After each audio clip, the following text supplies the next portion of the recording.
What if I told you that a single story, whispered by ancient Zen masters, could quiet the storm in your mind tonight? Over the next 3 hours, you're about to hear tales so profound that emperors abandoned their thrones just to understand them.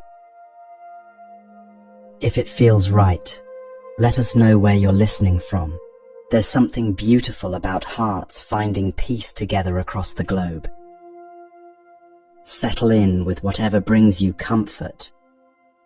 These aren't just stories, they're 1,000-year-old medicines for modern anxiety, handed down through generations of wise teachers who discovered the secret to unshakable inner calm.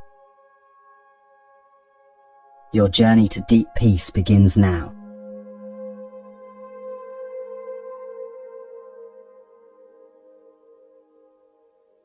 In ancient Japan, during a time when the old ways were crumbling and new ideas flooded in from the West, there lived a Zen master whose name was Nan-in. This was the Meiji era, beginning in 1868, when Japan opened its doors to the world after centuries of isolation. Emperors were losing power, samurai were laying down their swords, and everything that once seemed permanent was changing like leaves in autumn wind. Yet in this chaos, people still sought wisdom. A university professor, his mind buzzing with Western philosophy and scientific theories, came to visit Nan-in. He had heard whispers of something called Zen, a way of understanding that went beyond books and lectures. Nan-in welcomed him with a gentle smile and began preparing tea. The professor, unable to contain his excitement, immediately launched into a detailed explanation of his studies, his theories about consciousness, his interpretations of Eastern philosophy. Words poured from him like water from a broken dam. Nan-in listened patiently, nodding occasionally, as he lifted the teapot. He poured tea into the professor's cup slowly, mindfully. The cup filled to the brim, but Nan-in kept pouring. Tea spilled over the edges, pooling on the wooden table, dripping onto the floor. The professor watched in growing alarm. "Master, stop. The cup is overflowing. No more tea can possibly fit." Nan-in set down the teapot and looked directly into the professor's eyes. "Like this cup," he said gently, "you are full of your own opinions and theories. How can I show you Zen unless you first empty your cup?" In that moment, the professor understood something that no university had ever taught him. True learning requires emptiness, not the emptiness of ignorance, but the spaciousness of an open mind. This is what we call in Zen beginner's mind, approaching each moment with fresh eyes, free from the weight of what we think we already know. During this same period, when the old Japan was dissolving into the new, wandering monks walked the mountain paths seeking truth. These mendicants owned nothing but their robes and begging bowls, depending entirely on the kindness of others. They embodied a tradition stretching back centuries, the belief that spiritual awakening comes not from comfort, but from complete surrender to life's uncertainty. One such monk was Gudo, who served as teacher to the emperor himself. Yet, despite his high position, he regularly left the palace to wander as a simple beggar. On one particular evening, rain fell in heavy sheets across the countryside. Gudo approached the small village of Takanaka, his straw sandals disintegrating with each step, his robes soaked through. At a humble farmhouse, he noticed several pairs of sandals drying in the window. When he knocked, a weary woman answered. Seeing his condition, she not only sold him dry sandals, but invited him to spend the night. Inside, Gudo immediately sensed the family's distress. The woman's eyes were red from crying. The children huddled quietly in the corner, and a heavy sadness filled the room like thick smoke. When Gudo asked what troubled them, the woman's story poured out. Her husband was a gambler and drunkard. When he won, he became violent in his celebrations. When he lost, he borrowed money they didn't have. Sometimes he disappeared for days, leaving them wondering if he was alive or dead. "I will help him," Gudo said simply. He gave the woman money and asked her to buy wine and food, then retire for the night. "I will wait here." Near midnight, the husband stumbled home, reeking of alcohol and defeat. "Wife," he bellowed, "bring me food." "I have food for you," came Gudo's calm voice from the shadows. "I was caught in the rain, and your generous wife offered me shelter. In gratitude, I bought wine and fish. Please, share them with me." The drunk man was delighted. He drank the wine and ate heartily, then collapsed onto the floor. Gudo sat beside him in meditation through the entire night, like a guardian watching over a troubled child. When morning came, the husband woke, with no memory of the previous evening. "Who are you?" he demanded, seeing the monk beside him. "I am Gudo of Kyoto, traveling to Edo," the monk replied peacefully. The man's face went white. Gudo, the emperor's own teacher. He had shared his table with one of the most revered masters in all of Japan. Shame crashed over him like a cold wave. "Master, please forgive me. I am not worthy of your presence." Gudo's eyes sparkled with compassion. "Everything in this life is impermanent," he said gently.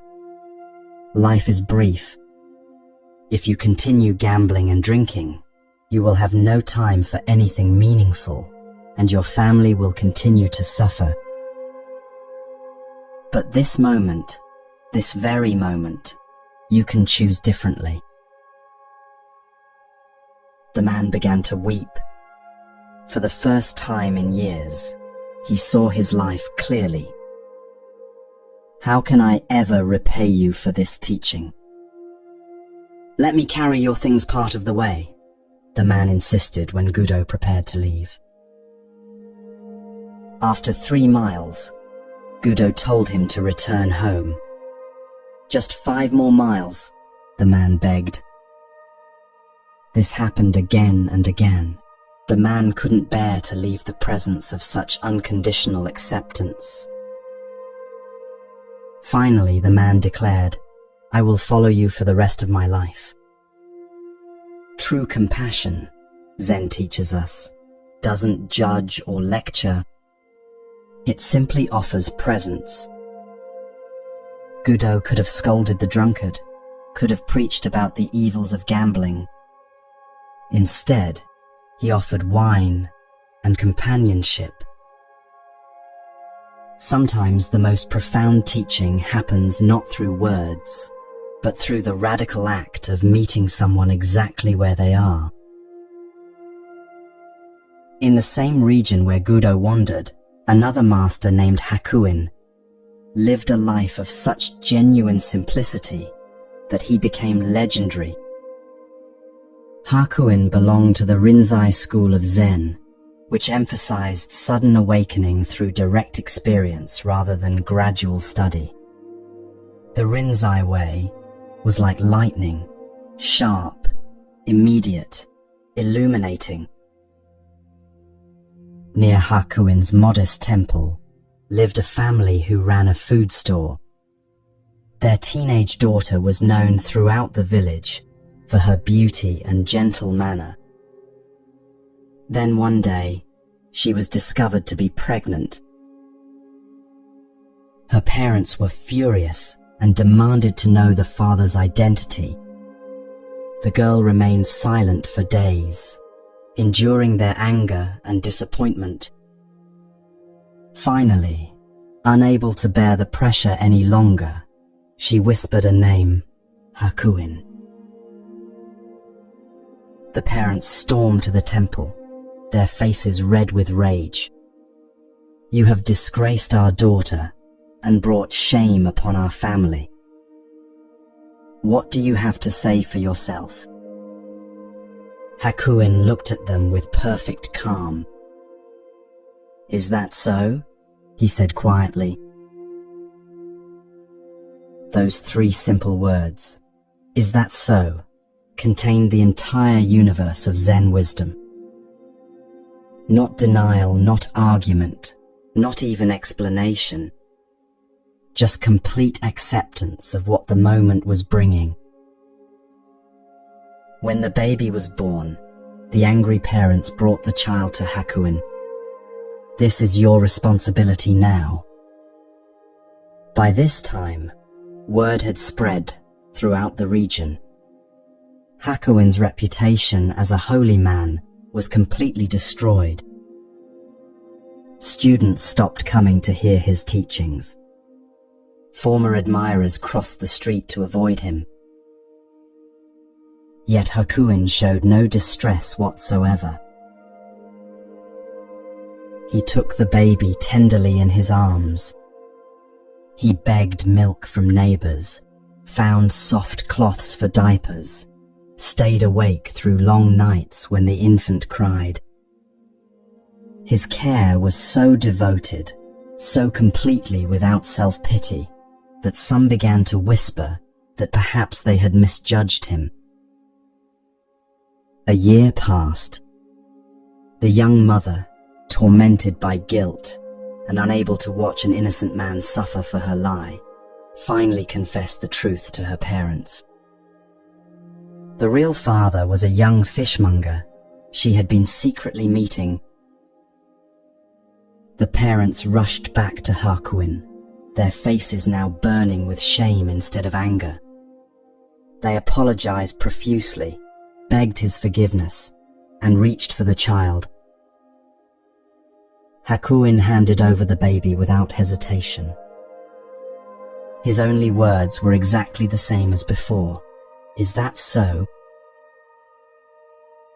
In Zen, we call this perfect equanimity, the mind that remains peaceful, whether receiving praise or blame, gain or loss.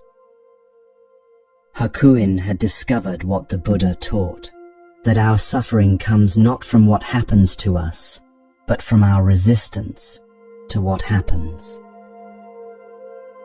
When we stop fighting reality, even false accusations become just another cloud passing through an endless sky.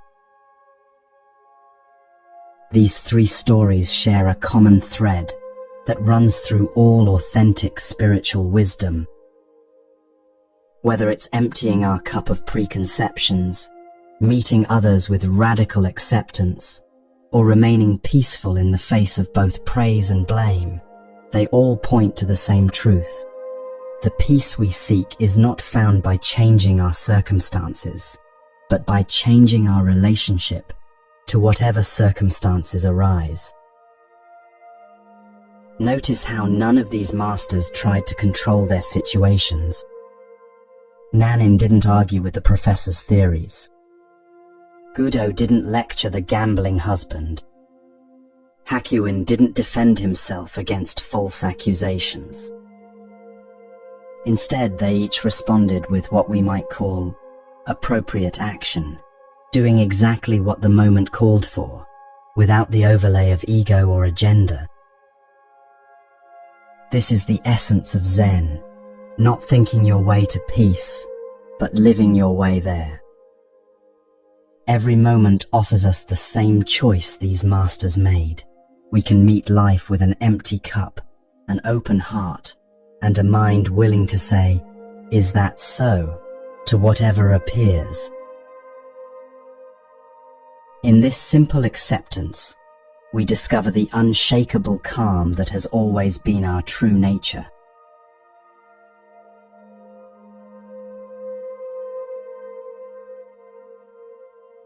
In the bustling temple courtyards of ancient Japan, where the scent of incense mingled with the sound of wooden sandals on stone paths, the most profound lessons often came disguised as ordinary encounters. The master Bankei, whose teachings drew crowds from across the nation, discovered that true wisdom reveals itself not in grand proclamations, but in the quiet moments when our assumptions are gently overturned. Bankei belonged to no particular school of Zen. He taught what he called the unborn mind, the awareness that exists before thoughts arise. His talks were so popular that not only Zen students attended, but people from all walks of life, farmers, merchants, even priests from competing Buddhist sects. This diversity sometimes created tension, as different groups believed their approach to enlightenment was superior. One afternoon, as Bankei sat peacefully addressing a large gathering, a priest from the Nichiren sect pushed through the crowd. The Nichiren school emphasized devotion to the Lotus Sutra, and could be quite militant in their approach. This particular priest was angry that his own followers had abandoned his temple to hear about Zen. "Wait just a minute," the priest called out loudly, disrupting the serene atmosphere. "Anyone who respects you will naturally obey what you say. But a man like myself does not respect you. Can you make me obey you?" The crowd murmured nervously. Here was a direct challenge to their beloved teacher. Many expected Bankei to engage in theological debate or demonstrate some miraculous power. Instead, Bankei smiled with genuine warmth.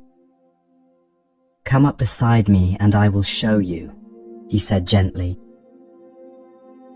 The priest, his pride now committed to the confrontation, pushed his way through the seated listeners to the front. He stood beside Bankei, arms crossed, waiting for whatever trick the Zen master might attempt. "Come over to my left side," Bankei requested pleasantly. Without thinking, the priest stepped to the left. "Actually," Bankei continued conversationally, "we might hear each other better if you were on my right side. Please step over here." Again, the priest complied automatically. Bankei's eyes twinkled with kindness. "You see," he observed gently, "you are obeying me perfectly. I think you are actually a very gentle person. Now please sit down and listen." The priest found himself sitting cross-legged on the ground, his anger completely dissolved. In less than a minute, without argument or force, Bankei had demonstrated something profound about human nature. Beneath our defensive postures and competitive attitudes lies a natural willingness to cooperate and learn. This story reveals what Buddhists call skillful means, the ability to respond to each situation with exactly the right approach. Bankei didn't fight fire with fire. He didn't match aggression with aggression. Instead, he met the priest's challenging energy with such disarming gentleness that the man's defensiveness simply melted away. In our daily lives, we encounter challenging people regularly: the difficult coworker, the argumentative family member, the stranger who cuts in line. Our usual response is to meet their energy with matching intensity. But Bankei shows us another way. What if we responded to aggression with curiosity, to demands with kindness, to challenges with genuine interest in the person behind the behavior? At the famous Kennen Temple in ancient Kyoto, where cherry blossoms fell like snow in spring and autumn maples painted the courtyards red and gold, lived a master named Mokurai, whose name meant silent thunder. True to his name, Mokurai was known for his powerful presence and his demanding teaching style. He never made things easy for his students, believing that authentic awakening required complete dedication. Among his many disciples was a 12-year-old boy named Toyo. Each morning and evening, Toyo watched the older students file into Mokurai's private room for Sanzen personal instruction sessions, where the master would give them koans, those puzzling questions designed to stop the ordinary thinking mind. These ancient riddles, passed down through generations of Zen masters, were like keys that could unlock doors the rational mind didn't even know existed. Toyo desperately wanted to participate in Sanzen. "Please, master," he begged Mokurai. "Let me join the others." "You're too young," Mokurai replied. "Wait a few more years." But Toyo persisted with the determination that only children possess. Finally, Mokurai relented. "Very well. Come this evening." That night, Toyo approached the master's room with trembling excitement. He struck the small gong to announce his presence, bowed 3 times as he had seen the others do, and entered.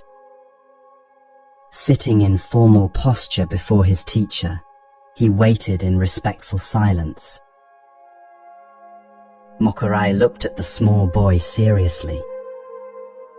"You know the sound of 2 hands clapping together," he said. "Now show me the sound of 1 hand." Toyo bowed and returned to his room, his mind spinning. What could be the sound of 1 hand? He sat by his window, listening to all the sounds of the night. Suddenly, he heard the distant music of geishas entertaining in the pleasure district. "Ah, I have it," he exclaimed. The next evening, when Mokurai asked him to demonstrate the sound of 1 hand, Toyo began playing an imaginary shamisen, imitating the geisha's music. No, Mokurai said firmly. "That will never do. That is not the sound of 1 hand. You haven't got it at all." Worried that the music might be too distracting, Toyo moved to a quieter part of the temple. Night after night, he meditated on this impossible puzzle. One evening, he heard water dripping from the roof into a wooden barrel. "That's it," he thought. When he demonstrated dripping sounds to Mokurai, the master shook his head. "What is that?" he asked. "That is the sound of dripping water, but not the sound of 1 hand. Try again." Month after month, Toyo returned with different sounds.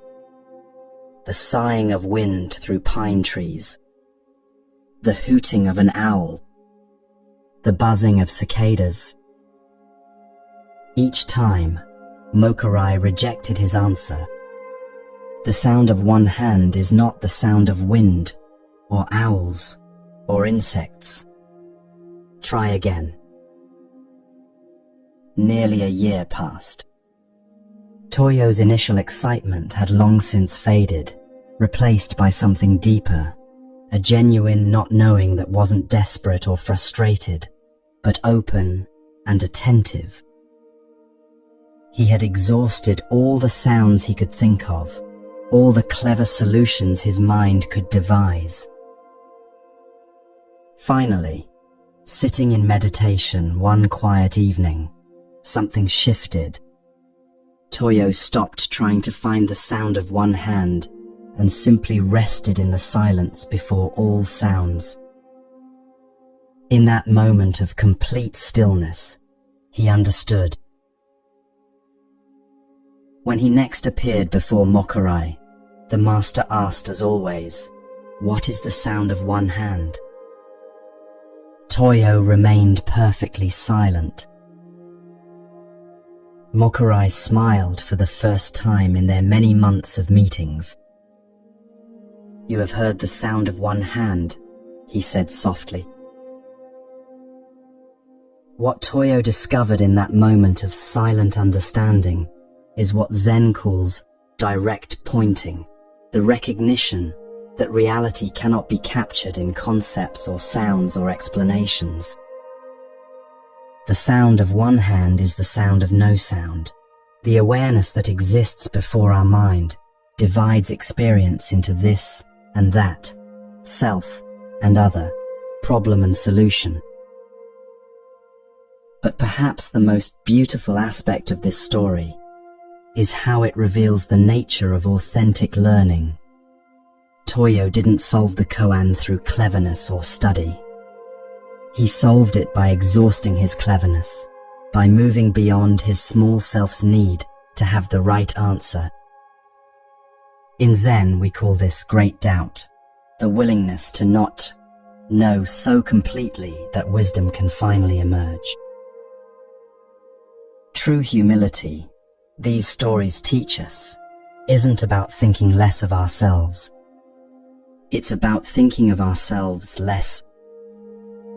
When the Nichiren priest stopped defending his position, he could finally hear Bankei's teaching. When Toyo stopped trying to be clever, he could hear the soundless sound. When we let go of our need to be right, to be special, to already understand, we create space for genuine discovery. The Buddha once said, "The whole secret of existence is to have no fear. Never fear what will become of you. Depend on no one. Only the moment you reject all help are you freed." This doesn't mean we should be isolated or prideful. It means we should approach each moment with the fresh openness of Toyo before he knew any sounds, the receptive emptiness of Nanin's cup before any tea was poured. In our achievement-oriented world, this kind of not knowing can feel uncomfortable.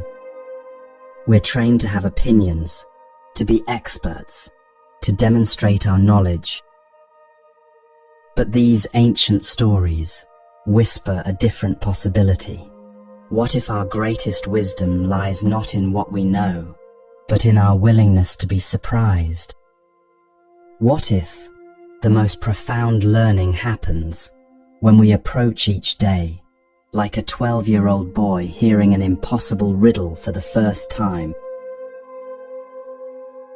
Every morning offers us the same choice these masters made. We can meet the day with our cups already full of expectations and assumptions, or we can empty them and see what fresh understanding wants to pour in. In this beginner's mind, we discover that every moment is our teacher, every encounter a chance to learn something we never knew, we needed to know.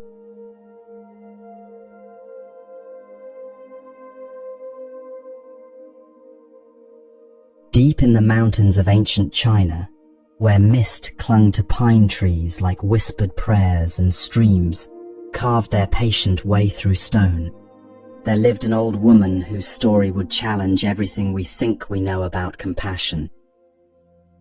For over 20 years, this woman had supported a solitary monk, building him a small hut with her own hands and bringing him food daily while he devoted himself to meditation. In those days, it was considered a great merit to support a spiritual practitioner. Buddhist communities understood that some individuals needed to withdraw from worldly concerns entirely in order to pursue awakening, and lay people gained spiritual benefit by making such dedication possible. This ancient tradition, called dana in Sanskrit, represented one of the fundamental practices of Buddhist life: generous giving without expectation of return. But after 2 decades of selfless support, the old woman began to wonder, what progress had this monk actually made? Had her years of sacrifice helped him achieve any genuine understanding, or had she simply been enabling spiritual stagnation? To find out, she devised a test. She approached a young woman from the village, someone known for her beauty and warmth. "Go to the monk's hut," the old woman instructed. "Embrace him suddenly and ask him what he intends to do about it. Then, return and tell me exactly what happens." The young woman agreed and made her way to the remote hut. She found the monk deep in meditation, his back straight, his breathing steady. Without warning, she wrapped her arms around him and pressed close, asking in a soft voice, "What now, Master? What will you do?" The monk's response was immediate and cold. Pushing her away, he replied in a detached, poetic tone, "An old tree grows on a cold rock in winter. Nowhere is there any warmth." When the young woman reported these words to the old woman, the benefactor's face darkened with disappointment and anger. "To think I fed that fellow for 20 years, she exclaimed. "He showed no consideration for your situation, no kindness toward your humanity. He didn't need to respond to passion, but he should have shown at least some compassion." That very day, the old woman marched to the monk's hut and burned it to the ground. This shocking story reveals something profound about the difference between detachment and compassion in authentic spiritual practice. The monk had achieved a kind of emotional numbness, mistaking coldness for wisdom. True Zen awakening, however, doesn't make us less human. It makes us more fully human. The enlightened heart responds to each situation with appropriate feeling, not with calculated indifference. What the old woman understood, and what the monk had missed, is that genuine spiritual maturity includes what Buddhists call skillful compassion, the ability to meet each being exactly where they are, without judgment, but with genuine care. The young woman wasn't seeking seduction. She was simply being used as a messenger. A truly awakened person would have recognized her humanity and responded with kindness, even while maintaining appropriate boundaries. In medieval Japan, within the walls of Buddhist convents where women pursued the same rigorous training as their male counterparts, lived a nun named Eshun. The life of a Buddhist nun required tremendous courage in a society that offered women few alternatives to marriage and motherhood. These women shaved their heads, took vows of celibacy, and dedicated themselves completely to the pursuit of enlightenment. Eshin was known throughout her convent for her sincerity and depth of practice. Despite her shaved head and plain robes, her inner beauty and spiritual presence were unmistakable. Several of the monks who visited the convent for joint meditation sessions found themselves drawn to her, though they struggled with feelings that conflicted with their religious vows. One monk, unable to contain his infatuation, wrote Eshin a passionate love letter. In it, he poured out his feelings and requested a secret meeting. Such correspondence was strictly forbidden in monastic communities, and discovery could lead to severe punishment or expulsion. When Eshin received the letter, she read it quietly and set it aside without response. She neither encouraged the monk nor reported him to the authorities. She simply continued her practice, as if nothing had happened. The following day, the master of the temple gave his regular lecture to the assembled monks and nuns. When he finished speaking and asked if there were any questions, Eshin rose gracefully to her feet. In clear voice that carried across the silent hall, she addressed the monk who had written to her, "If you really love me so much, come and embrace me now." The hall erupted in gasps and murmurs. The monk who had written the letter turned bright red, his secret exposed before the entire community. But rather than creating scandal, Eshin's bold honesty created clarity. By bringing the hidden into the light, she had shown both the monk and the community something essential about authentic, spiritual life. True practice doesn't ignore difficult emotions or pretend they don't exist. Instead, it meets them with such direct honesty that they lose their power to create suffering. What Eshin demonstrated is what Zen calls direct pointing, cutting through pretense and confusion with the sword of truth. Her challenge wasn't cruel, it was compassionate. She offered the infatuated monk a moment of such clarity that he could see his own delusion. Sometimes the kindest thing we can do for someone is to hold up a mirror that shows them reality without the stories they've been telling themselves. In a small hut at the foot of Mount Fuji, where snow-capped peaks reflected in still mountain lakes and cherry blossoms bloomed briefly each spring like reminders of life's precious impermanence, lived a Zen master named Ryokan. Unlike many teachers who gathered disciples and established grand temples, Ryokan chose the path of radical simplicity. He owned virtually nothing: a few robes, a wooden bowl, some calligraphy brushes, and books of poetry. Ryokan embodied what Buddhists call voluntary poverty, not the poverty of lack, but the richness of needing nothing. His days were spent in meditation, writing poetry, and playing with village children who were drawn to his gentle, playful nature. Despite having no possessions worth stealing, his hut stood unlocked, open to all who might need shelter. One evening, Ryokan returned from a walk to find a thief searching through his meager belongings. The man looked up in alarm, expecting anger or calls for help. Instead, Ryokan smiled with genuine warmth. "You may have come a long way to visit me," he said kindly. "You should not return empty-handed. Please, take my clothes as a gift." The thief was completely bewildered.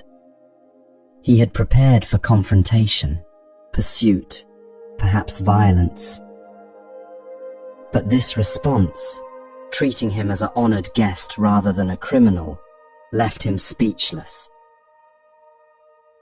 Ryokan began removing his outer robe, then his under kimono, folding each piece neatly and placing them in the thief's hands. "Please," he insisted gently, "I want you to have these." The confused thief gathered up the clothes and fled into the night, leaving Ryokan sitting naked under the stars. Rather than feeling violated or angry, the master gazed up at the full moon with pure appreciation. "Poor fellow," he murmured with genuine compassion. "I wish I could give him this beautiful moon as well."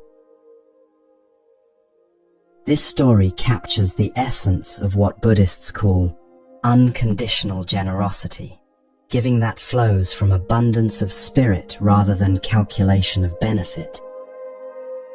Ryokan didn't give his clothes to reform the thief or to demonstrate his own virtue. He gave them because, in that moment, giving felt like the most natural response to someone in need. Notice that Ryokan's compassion extended beyond the thief to include genuine sadness that he couldn't share the moon's beauty. This reveals the heart of enlightened awareness, the recognition that all beings are seeking the same fundamental happiness, though most of us look for it in the wrong places. The thief sought security through possessions. Ryokan had found it through letting go of the need to possess anything. What all three of these stories reveal is that genuine compassion requires wisdom. It's not enough to be kind. We must be skillfully kind. The old woman showed tough love by burning down the monk's hut, forcing him to confront his spiritual stagnation. Eshun showed fierce compassion by exposing hidden delusions to the light of truth. Ryokan showed unconditional love by meeting a thief with the same warmth he would offer any visitor. In each case, these awakened beings responded not from rule or concept, but from deep attunement to what each moment actually required. They had learned what the Buddha taught, that authentic compassion sometimes looks harsh and sometimes looks gentle, but it always serves the deepest well-being of all involved. In our daily lives, we face countless opportunities to practice this kind of wise compassion. When someone cuts in line, do we respond with irritation or with curiosity about what urgency might be driving them? When a loved one makes the same mistake repeatedly, do we enable their patterns or challenge them with loving honesty? When someone takes advantage of our generosity, do we close our hearts or find new ways to give that truly serve? These ancient stories whisper the same truth. Genuine understanding begins when we stop seeing others as obstacles to our happiness and start recognizing them as fellow travelers on the path of awakening. Every person we meet is seeking peace, love, and freedom from suffering. When we respond to their seeking with the same wisdom that recognizes our own deepest longing, compassion flows naturally. This is the understanding that transforms not only our relationships, but our very experience of being alive.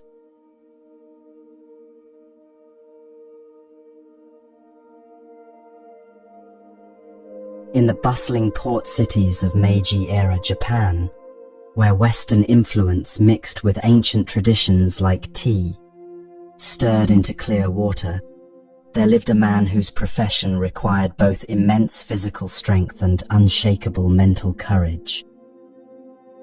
His name was Anami, which means great waves, and he was a sumo wrestler of extraordinary ability. Sumo wrestling in 19th century Japan was far more than sport. It was a sacred ritual, connecting participants to Shinto beliefs about purity, strength, and the divine forces of nature. Wrestlers weren't merely athletes. They were spiritual warriors who channeled the power of earth and sky through their bodies. The greatest champions were revered like living gods, their victories celebrated in poetry and art. Onami possessed all the physical gifts necessary for greatness. His massive frame moved with surprising grace, his technique was flawless, and his understanding of wrestling strategy was so profound that he regularly defeated even his own teacher in private practice sessions. Yet despite these abilities, Onami faced a problem that tormented him day and night. The moment he stepped into the ring before a crowd, his courage completely disappeared. His hands would tremble, his breathing would become shallow, and his mind would fill with paralyzing self-doubt. Students who could barely challenge him in private would throw him easily when spectators were watching. The man whose name meant great waves became as timid as a small child, afraid of water. Wrestling matches in public arenas drew hundreds of shouting spectators, their voices creating a thunderous wall of sound that seemed to crush Onami's spirit. The more people watched, the smaller he felt. His reputation began to suffer, and with it, his ability to support himself through his craft. Desperate for help, Onami decided to seek guidance from a Zen master. He had heard that these teachers possessed insights into the workings of the mind that could free people from their deepest fears. Near his training grounds stood a small temple, where a wandering master, named Hakuju, was temporarily staying. Onami approached the temple one evening, his massive frame making him seem almost comical as he tried to bow gracefully in the cramped space. He poured out his story to Hakuju, how his strength abandoned him the moment he faced a crowd, how his reputation was crumbling, how he feared he might never achieve his potential. Hakuju listened with the patience of someone who had heard similar stories many times before. When Onami finished speaking, the master looked at him thoughtfully. "Great Waves is your name," he said simply. "So tonight, stay here, in this temple, and imagine that you are those great waves." The instructions seemed almost childishly simple. "You are no longer a wrestler who is afraid," Hakuju continued. "You are those huge waves that sweep everything before them, swallowing all obstacles in their path. Do this visualization completely, and you will become the greatest wrestler in the land." After the master retired to his quarters, Onami sat alone in the temple's meditation hall. The space was dimly lit by flickering candles, and shadows danced on the walls like spirits from another world. He closed his eyes and tried to imagine himself as waves, but his mind kept returning to his fears about upcoming matches. At first, his visualization was weak and scattered. He thought about his wrestling technique, his opponent's strategies, his need to win matches to survive financially. But gradually, as the night deepened and the temple grew quieter, something began to shift in his awareness. He started to feel the power of oceanic waves, not as something he was imagining, but as something he was becoming. The sensation began in his belly, a rolling, surging energy that seemed to have its own rhythm and intelligence. As he surrendered more completely to this inner movement, the waves grew larger and more powerful. In his mind's eye, he saw himself as a massive wall of water rising from the depths of the sea. Nothing could stop these waves, not rocks, not beaches, not human structures. They moved with the irresistible force of nature itself, beyond fear or doubt or self-consciousness. As the night progressed, Onami's visualization became more vivid and consuming. The waves in his imagination swept away the temple's flower arrangements, crashed over the Buddha statue, and filled the entire building with rushing water. By dawn, in his vision, the temple had become nothing but the endless ebb and flow of an immense sea. When Hakuju found him the next morning, Onami was still sitting in meditation, a faint smile playing on his lips. The master approached quietly and touched the wrestler's shoulder. "Now nothing can disturb you," he said softly. "You are those waves. You will sweep everything before you."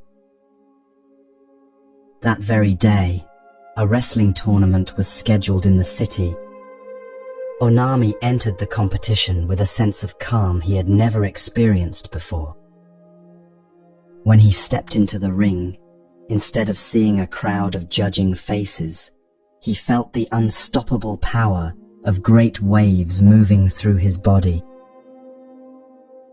He won every match that day with such ease that spectators spoke of his performance for years afterward. From that moment forward, no wrestler in all of Japan could defeat him. Onami had discovered what Zen teaches about the relationship between mind and reality. When we truly embody our deepest nature, external circumstances lose their power to limit us. This transformation illustrates a fundamental principle of Buddhist psychology. What we call fear is often just the gap between who we think we are and who we actually are. Onami's problem wasn't lack of skill or strength. It was identification with a small, separate self that could be threatened by others' opinions. When he discovered his connection to something vast and unshakable, fear naturally disappeared. During the late Tokugawa period, when Japan was still isolated from the Western world and ancient traditions remained undisturbed by foreign influence, there lived a Zen master named Hoshin, whose insight into the nature of life and death had become legendary throughout the northeastern provinces.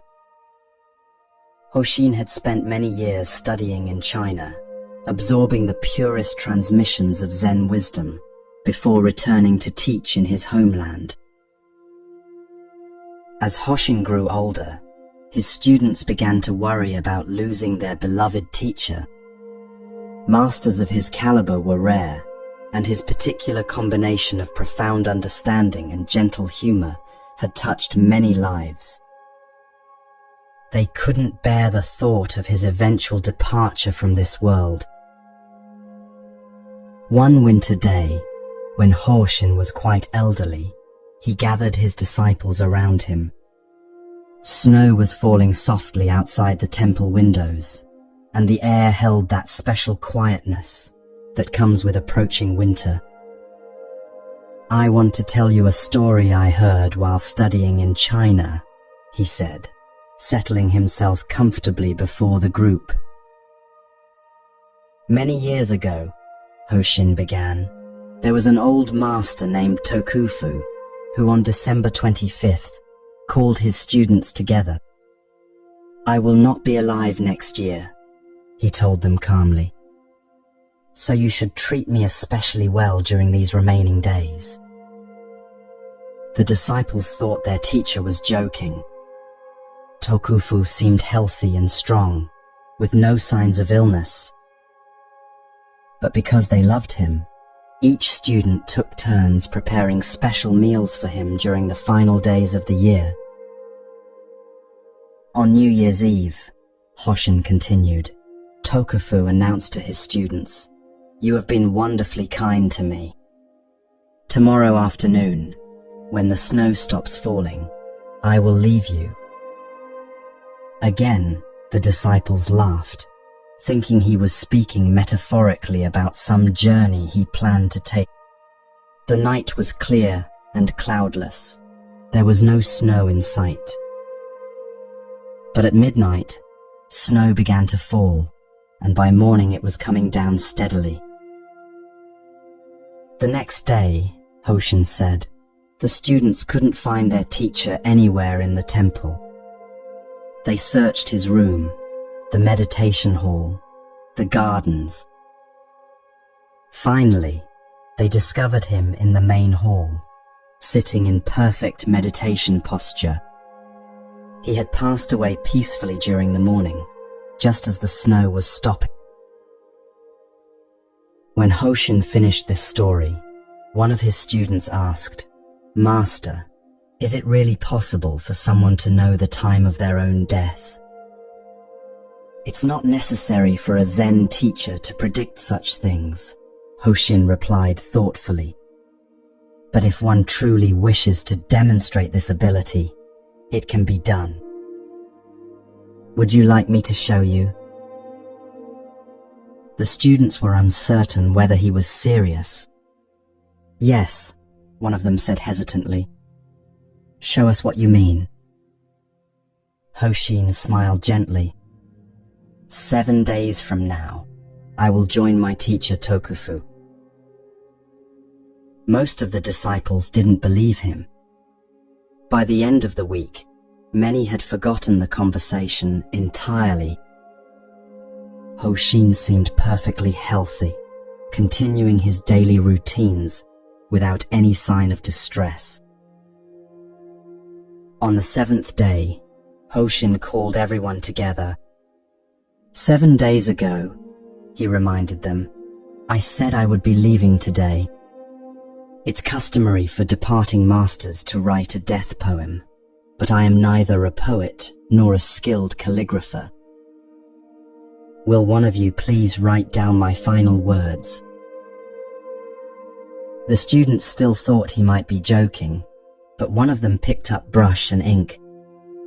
Are you ready? Hoshin asked. Yes, master, the student replied. Hoshin closed his eyes and spoke slowly. I came from brilliancy and returned to brilliancy. What is this? The student finished writing and looked up. Master, traditional death poems have 4 lines. This is only 3. With a roar like a conquering lion, Hoshin shouted, What is this? And immediately passed away. This remarkable story reveals something profound about the Zen understanding of life and death. For most of us, death represents the ultimate unknown, the final threat to our sense of control. But for someone who has truly awakened to their essential nature, death is simply another change in an endless process of transformation. Hoshin's final shout, What is this? Wasn't a question born of confusion. It was the ultimate Zen expression, pointing directly to the mystery that underlies all experience. In that moment, he was asking not just about death, but about the entire inexplicable miracle of existence itself. What these stories of Onami and Hoshin share is a recognition that our ordinary sense of limitation comes from identification with something too small. Onami thought he was just a nervous wrestler. Hoshin's students thought he was just a mortal teacher. But both discovered their connection to something vast and eternal, whether we call it great waves, brilliant awareness, or simply, what is this? The Buddha taught that this recognition is available to everyone.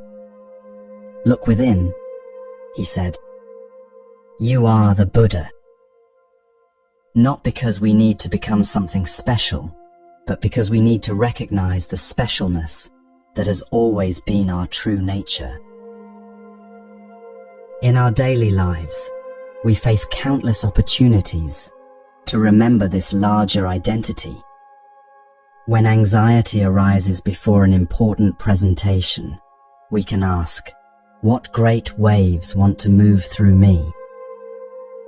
When we feel small and insignificant, we can inquire, from what brilliancy did I come? When life seems overwhelming, we can wonder with genuine curiosity, what is this mysterious experience I'm having? The wisdom in these simple stories isn't complicated philosophy, requiring years of study.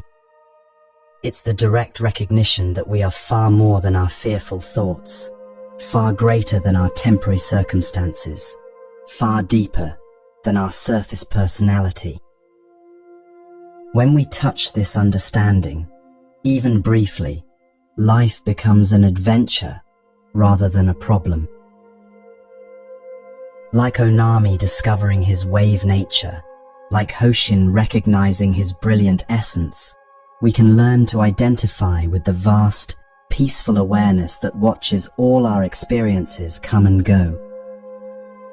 This awareness isn't afraid of crowds or death or change. It simply witnesses everything with the calm stability of the ocean depths, unmoved by whatever storms may rage on the surface.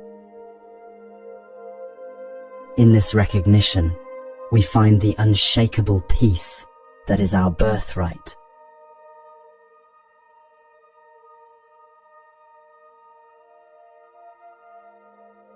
In the ancient capital of Kyoto, where temples rose like prayers carved in wood and stone, and where the changing seasons painted the city in endless cycles of beauty and loss, there lived a woman whose story would become one of the most heartbreaking and instructive tales in all of Zen literature.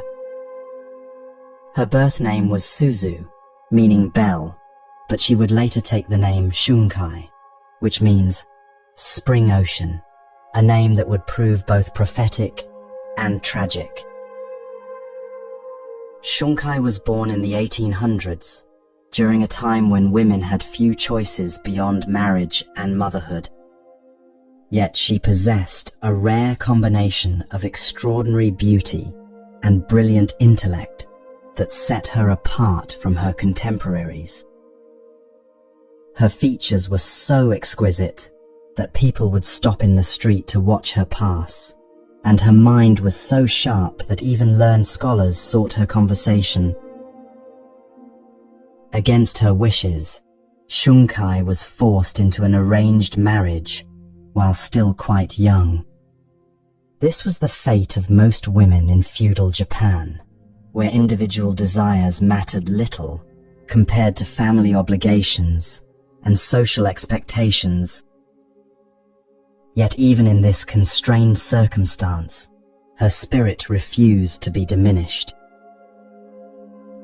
When her unhappy marriage finally ended, Shunkai made a radical decision. She enrolled at the Imperial University to study philosophy, becoming one of the first women to pursue higher education in Japan. Her beauty and intelligence made her a sensation in academic circles, but also created complications she had not anticipated. Wherever Shunkai went, men fell in love with her. At the university, among fellow students and professors, in the temples she visited to study Buddhism, everywhere she appeared, she left a trail of infatuated admirers. But what made her situation even more complex was that she herself fell in love easily and often.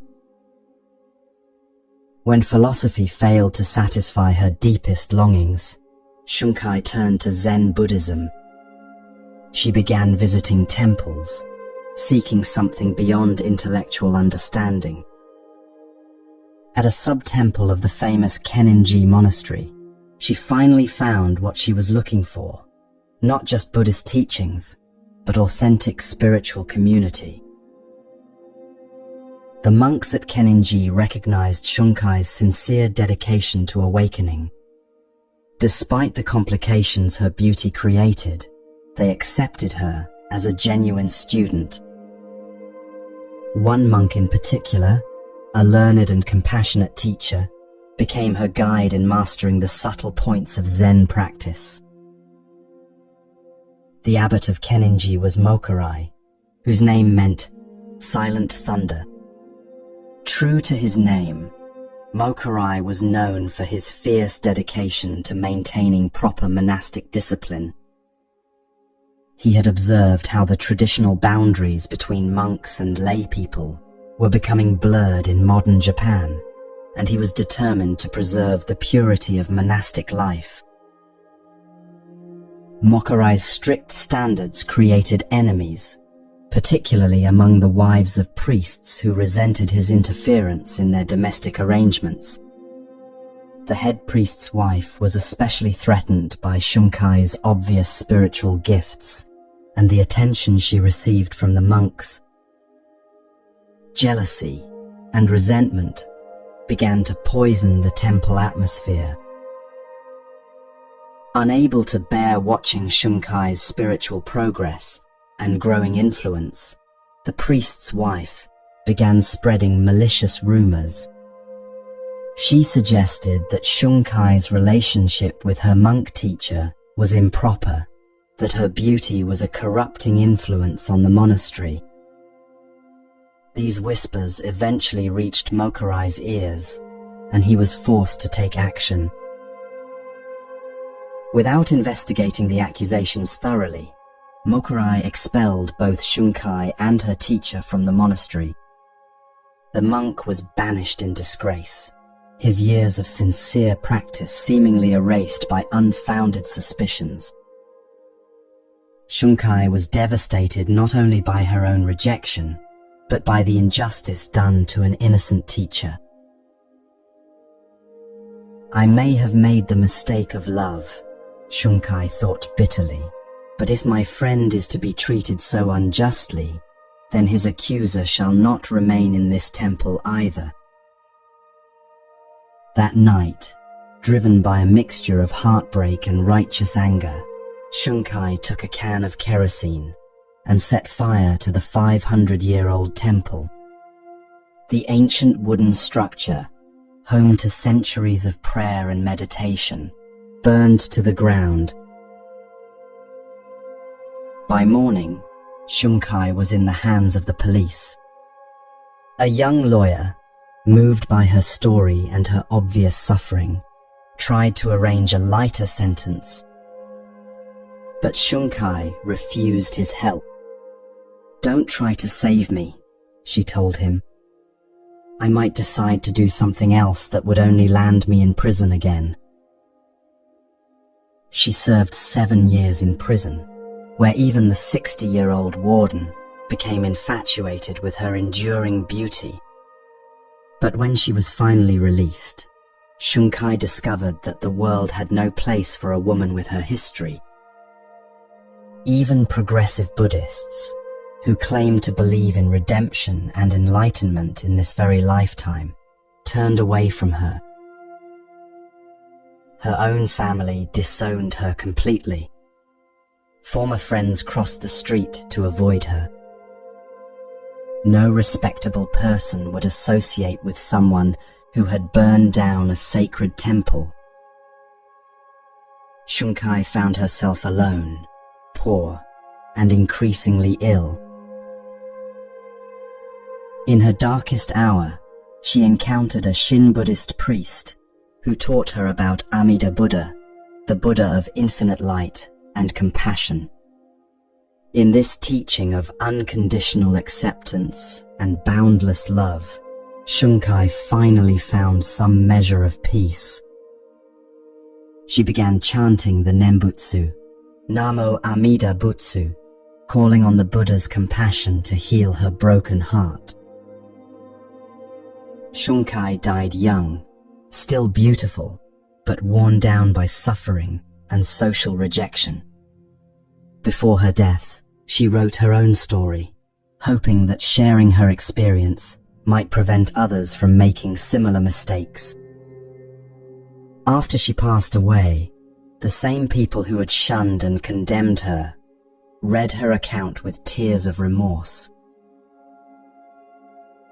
Shunkai's tragedy illustrates what Buddhists call the suffering that comes from attachment, not just attachment to things or outcomes, but attachment to how we think our lives should unfold. Her beauty, which seemed like a gift, became a source of endless complications. Her passionate nature, which made her an extraordinary student of philosophy and Buddhism, also led to her downfall. Most tragically, her attachment to justice, her inability to accept unfair treatment, drove her to an act of destruction that ruined multiple lives. Yet within this sad story lies a profound teaching about the nature of true freedom. Freedom doesn't come from getting what we want or avoiding what we don't want. It comes from developing what the Buddha called equanimity, the ability to remain peaceful whether circumstances are pleasant or unpleasant. During the same Meiji period when Shunkai's drama was unfolding, two Buddhist teachers in Tokyo demonstrated completely different approaches to spiritual discipline. Their contrasting styles would illuminate another aspect of attachment and freedom. One was named Unsho, the other Tanzan, and their relationship revealed the difference between rigid adherence to rules and genuine spiritual understanding. Unsho was a Shingon Buddhist priest who followed every traditional precept with scrupulous exactness. He never drank alcohol, never ate after 11 in the morning, and maintained all the ritual purifications prescribed by ancient texts. His dedication to formal discipline was so complete that other priests looked to him as a model of proper religious behavior. Tanzan, in contrast, was a philosophy professor at the Imperial University who seemed to ignore traditional Buddhist rules entirely. When he felt hungry, he ate, regardless of the time. When he felt tired during the day, he napped. When friends offered him wine, he drank it gladly. One afternoon, Unsho decided to visit his old friend Tanzan. He arrived to find Tanzan enjoying a cup of rice wine, which according to Buddhist precepts, should never touch the lips of a practicing Buddhist. Unsho was shocked and dismayed. "Hello, brother," Tanzan greeted him cheerfully. "Won't you join me for a drink?" "I never drink," Unsho replied with obvious disapproval. "It's against our vows." Tanzan looked at his friend with twinkling eyes. "But someone who doesn't drink isn't even human," he said playfully. "Are you telling me you're not human?" This comment struck Unsho as deeply insulting. "Do you mean to call me inhuman just because I follow the Buddha's teachings about intoxicants?" he demanded angrily.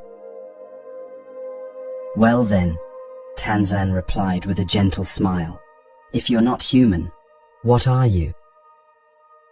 "I am a Buddha," Unsho answered, intending to put his irreverent friend in his place. "Exactly," Tanzan exclaimed with delight. "You understand perfectly." This exchange reveals something profound about the nature of attachment to spiritual rules and practices. Unsho had become so identified with being a good Buddhist that he had forgotten the purpose of Buddhist practice, to awaken to our true nature. Tanzan, despite his apparent disregard for formal precepts, had recognized the essential point: we are already what we seek to become. True freedom, these stories suggest, isn't found in following rules perfectly or in breaking them deliberately. It's found in understanding why the rules exist and responding appropriately to each situation. Sometimes appropriate action means strict discipline. Sometimes it means flexibility. What matters is not the outer form, but the inner understanding. In a quiet temple in rural Japan, there lived a monk named Showan, whose story would illustrate yet another dimension of attachment and freedom. Showan had become a Zen teacher while still quite young, but unlike many monks who left their families behind when they took vows, he faced an unusual situation. When his father died, Showan became responsible for caring for his elderly mother. Most Buddhist monasteries were exclusively male communities where women were not permitted to live. But Showan couldn't abandon his mother, nor could he abandon his calling as a Buddhist teacher. So he made an unconventional choice. Wherever he went to teach, he brought his mother with him.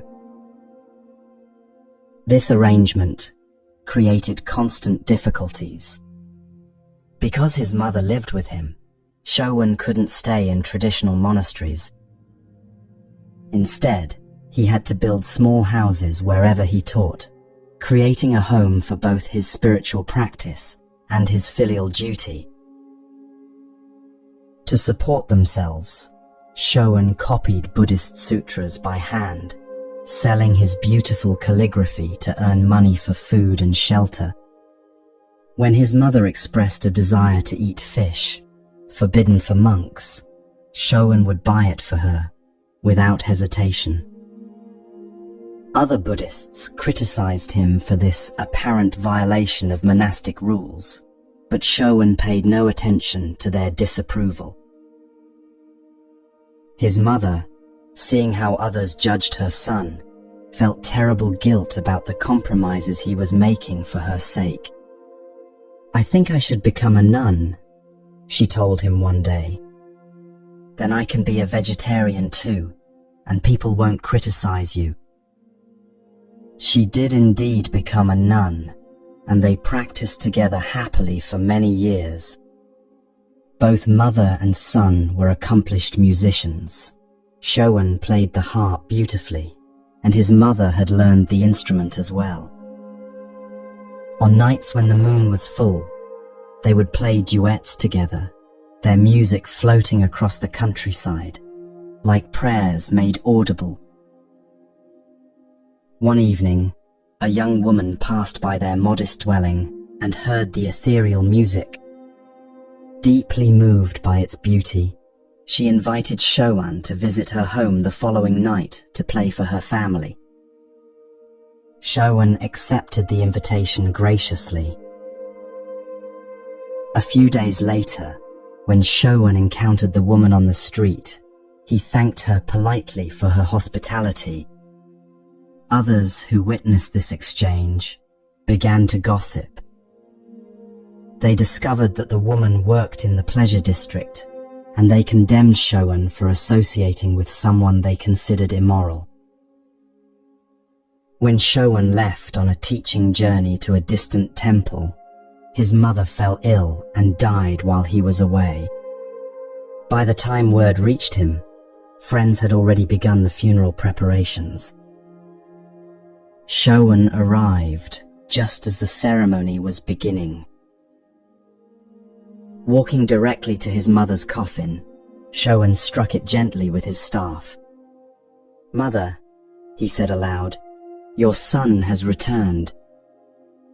From within the coffin came a voice, his own voice, but speaking as his mother. "Yes, I'm glad to see you've come back safely, my son. I'm glad too, Showan replied, speaking as himself again.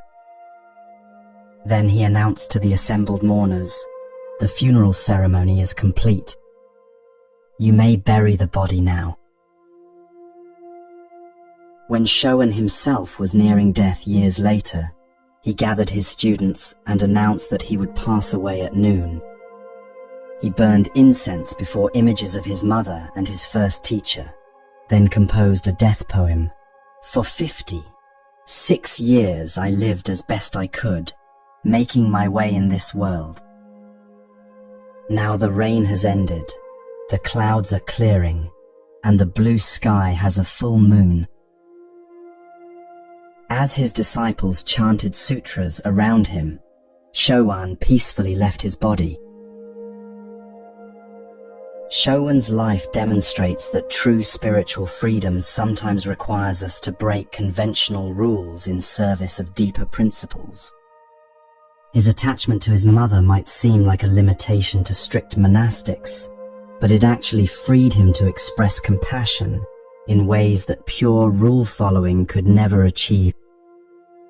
By choosing love over convention, care over criticism, he found a path that honored both his spiritual calling and his human responsibilities. What all these stories reveal is that attachment and freedom are not opposites, but dance partners in the grand choreography of awakening. Shunkai's attachment to justice led to destruction, but her final attachment to Amida Buddha's compassion brought peace. Unsho's attachment to rules blinded him to their purpose, while Tanzan's freedom from rules revealed their essence. Showan's attachment to his mother became a vehicle for expressing unconditional love. The Buddha taught that the middle way lies not in having no attachments, but in holding our attachments lightly. We can love deeply without grasping desperately. We can care passionately without demanding that outcomes match our preferences. We can commit fully to our values while remaining flexible about how they express themselves. This is the freedom that comes not from having nothing to lose, but from recognizing that everything we have is already a gift. When we understand this, we can embrace life fully while holding it gently, like a butterfly that will fly away the moment we try to capture it permanently. In this delicate balance between love and letting go, we discover the peace that passes all understanding.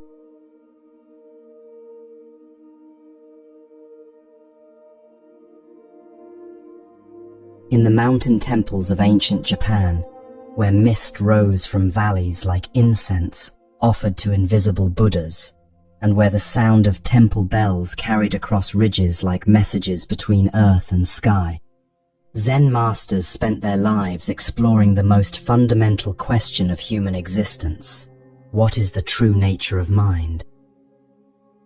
Not the thinking mind that chatters constantly about plans and problems, but the deeper awareness that watches thoughts arise and fade like clouds in an endless sky.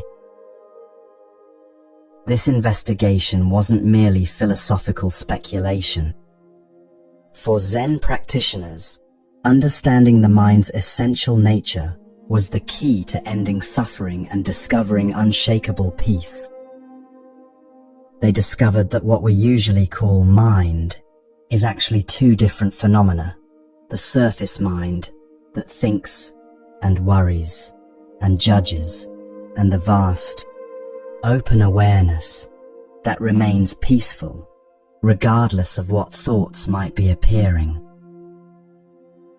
During the late Edo period, when Japan was still closed to most foreign influence but Christian ideas were beginning to seep through the sealed borders, there lived a Zen master named Gassen, whose openness to truth wherever it appeared would challenge conventional notions about religious boundaries. Gassan taught at a mountain monastery where students came from across the country to learn about the Buddha's way. One day, a university student who had been exposed to Western learning approached Gassan with a leather-bound book. Christianity was officially banned in Japan at this time, and possession of Christian texts could result in imprisonment or death. Yet this young scholar had somehow obtained a copy of the Christian Bible and was curious about how it might compare to Buddhist teachings. "Master," the student said nervously, "have you ever read the Christian Bible?"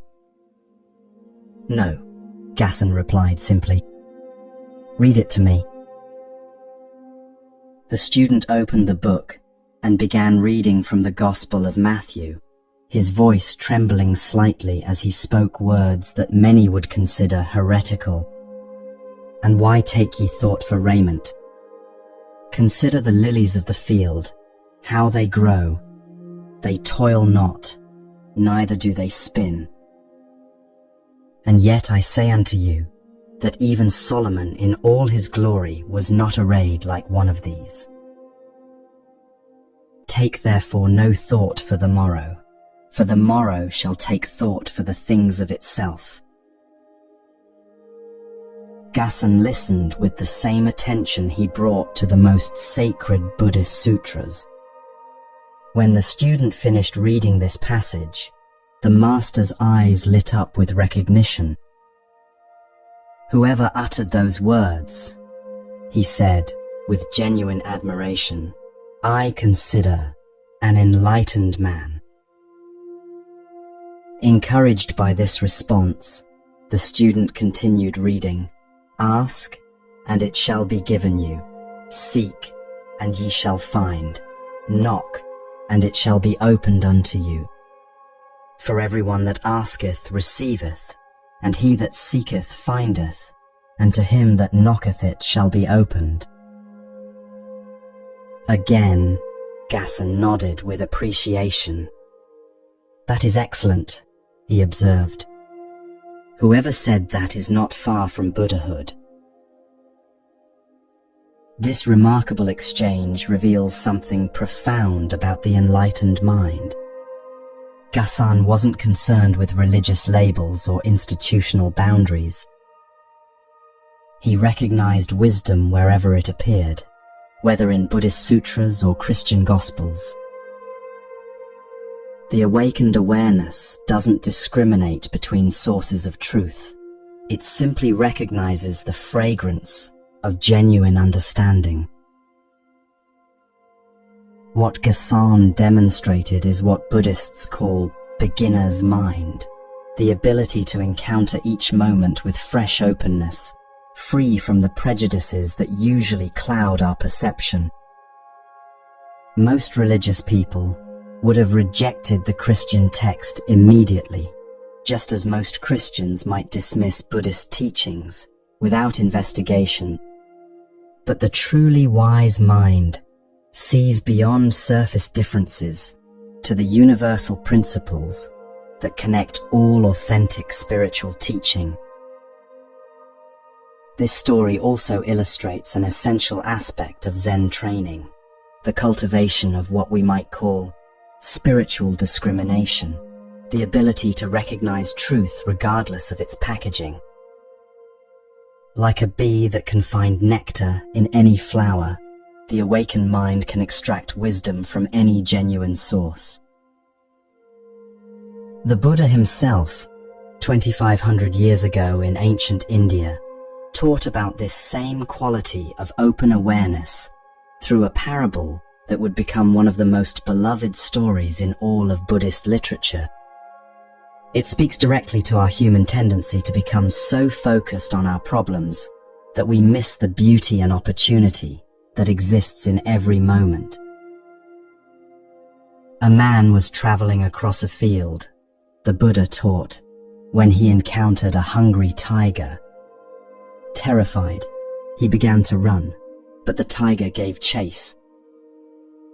Coming to the edge of a cliff, the man grabbed hold of a wild vine and swung himself over the precipice.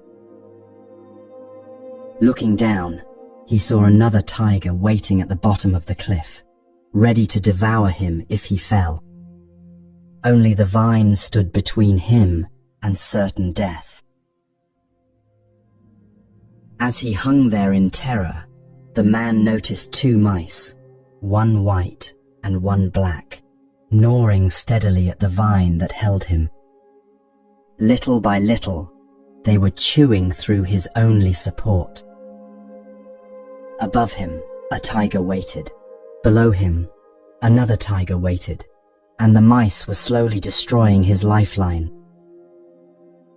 Suddenly, the man noticed a wild strawberry growing on the cliff face, just within reach.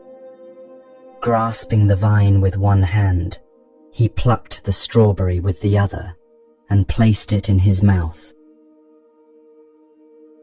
How sweet it tasted! This simple story contains the entire essence of Buddhist wisdom about the nature of mind and the secret of true happiness. The man in the parable represents each of us, caught between the tiger of our past regrets and the tiger of our future fears. The white and black mice represent day and night, constantly gnawing away at the vine of our remaining time. We are all hanging over the precipice of uncertainty, never knowing when our support might give way.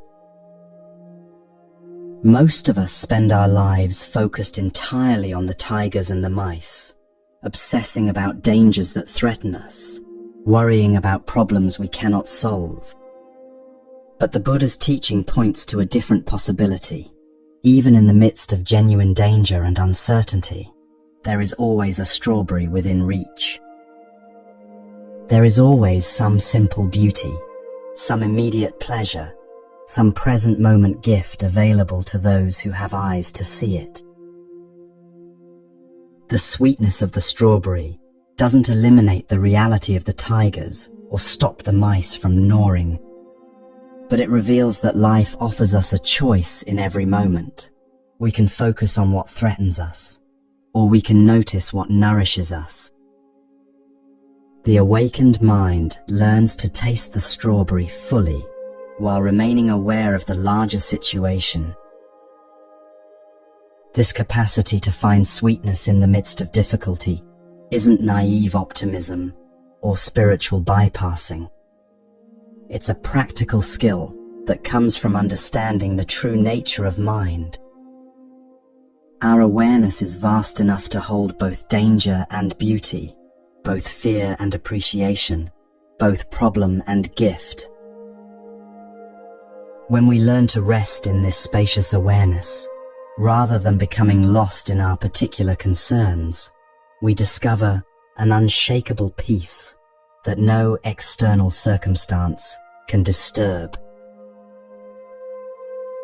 In the ancient capital of Kyoto, where the changing seasons painted temple gardens in endless cycles of birth and death, there lived a master calligrapher named Kosen, whose artistic skill was renowned throughout Japan.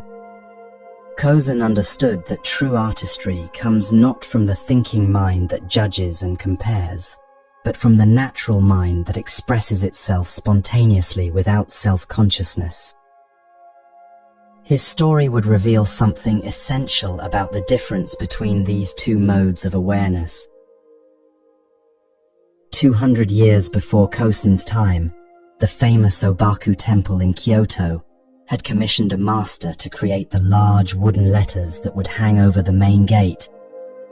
The phrase chosen was the first principle, pointing to the fundamental truth that underlies all Buddhist teaching. These letters, carved from Kosen's original calligraphy, had become legendary among those who appreciated fine artistic work.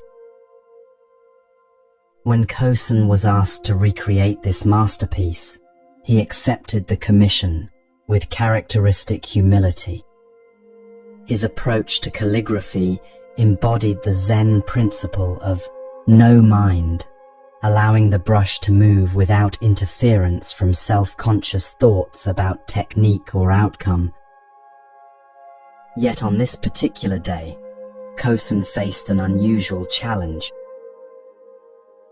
One of his students, who had been mixing ink and preparing materials for the session, had developed quite strong opinions about his master's work. This young man had appointed himself as critic and judge, commenting freely on every piece Kosen produced. Rather than observing silently and learning from the master's process, the student constantly evaluated and found fault. Kosen began his work, settling into the meditative state that allowed his deepest artistic understanding to flow through the brush. But as soon as he completed the first rendering of the first principle, his student shook his head disapprovingly. "That is not good," he declared, with the confidence of someone who knew nothing about the challenges of true creation. Patiently, Kosen prepared another sheet of paper and began again. This time he worked more slowly, paying extra attention to each stroke. But again, when he finished, the student pronounced his judgment. How was that one? Poor. Worse than before. For hours this process continued. Kosen would create a piece with genuine skill and artistry, and his student would reject it with increasingly harsh criticism. Sheet after sheet accumulated until 84 versions of the first principle lay scattered around the room, each one dismissed by the self-appointed critic. Finally, the student stepped outside for a few moments to attend to some other matter. In his absence, Kosen felt a tremendous relief. Now is my chance, he thought, to escape his critical eye and work with a mind free from distraction. Without hesitation, he picked up his brush and wrote the first principle with complete spontaneity. No second guessing, no self-consciousness, no awareness of being judged, just the natural expression of decades of training flowing through ink onto paper. When the student returned and saw this latest version, his eyes widened with surprise. A masterpiece, he pronounced with the same authority he had used to condemn the previous attempts. This story reveals something profound about the nature of creative expression and the mind that judges versus the mind that creates. When Kosen worked under the critical gaze of his student, his natural artistic flow was constrained by self-consciousness. He was creating not from his deepest understanding, but from his conditioned responses to evaluation and approval. The moment his critic stepped away, Kosen's true nature emerged. Free from the burden of being watched and judged, his hand moved with the same spontaneous perfection that guides a bird in flight or a flower in blooming. This is what Zen calls original mind, the awareness that acts with perfect appropriateness when not filtered through the ego's concerns about performance and approval. We all carry a critical student in our heads, that voice that constantly evaluates our efforts and usually finds them wanting. This inner critic convinces us that we need to think harder, try harder, be more careful, be more perfect. But Kosen's experience shows us that our finest expressions come not from this effortful, self-conscious mind, but from the natural wisdom that emerges when we stop trying so hard to impress ourselves and others. The Buddha taught that this natural mind is our true nature, not something we need to create or achieve, but something we need to stop obscuring. Like the sun that shines continuously but can be hidden by clouds, our essential awareness is always present, but often covered by the fog of self-judgment and mental commentary. When the clouds part, even briefly, we discover that the light was there all along. What these three stories reveal about the nature of mind is both simple and revolutionary. Gassan's openness to truth regardless of its source, the Buddha's teaching about finding sweetness in difficulty, and Kosan's discovery of natural expression beyond criticism, all point to the same fundamental recognition. Our ordinary thinking mind is not our deepest identity.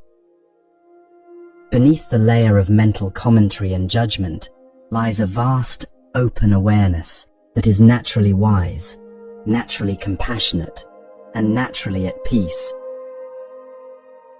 This awareness doesn't need to be improved or educated or fixed. It simply needs to be recognized and trusted. When we learn to rest in this deeper mind, even for brief moments, we discover that we already possess everything we've been seeking. Not because our problems disappear, but because we find ourselves spacious enough to hold all our experiences with grace. Like the man who could taste the strawberry's sweetness while hanging between tigers, we can learn to find peace in the midst of uncertainty, wisdom in the midst of confusion, and love in the midst of difficulty.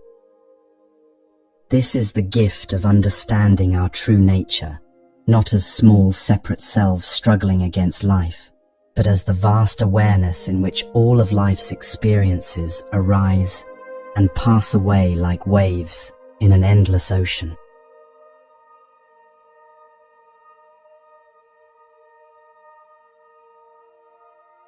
In the mountains of northern Japan, where winter snows could isolate temples for months at a time, and monks developed ingenious ways to continue their spiritual education despite harsh conditions, there arose a tradition of teaching that relied not on elaborate explanations or scholarly discourse, but on direct, immediate action. These masters understood something profound about how true understanding actually occurs, not through the accumulation of concepts, but through sudden recognition that bypasses the thinking mind entirely. This approach, which Zen calls direct pointing, emerged from the recognition that our deepest wisdom cannot be captured in words or transmitted through lectures. Like trying to describe the taste of honey to someone who has never experienced sweetness, verbal explanations of enlightenment often create more confusion than clarity.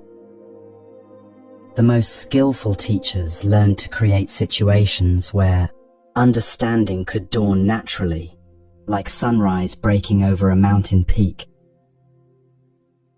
In a remote temple nestled among pine forests where the sound of wind through branches served as constant meditation music, there lived two brother monks whose contrasting abilities would become the subject of one of Zen's most beloved teaching stories.